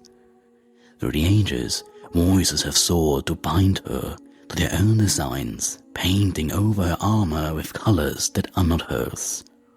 Yet the truth remains, steadfast as the Pantheon's pillars. She was never vain, never cruel, never the fickle patroness of passing whims. She is the mind of Zeus given form, the guardian of the city's heart, the eternal friend of those whose cause aligns with justice and reason.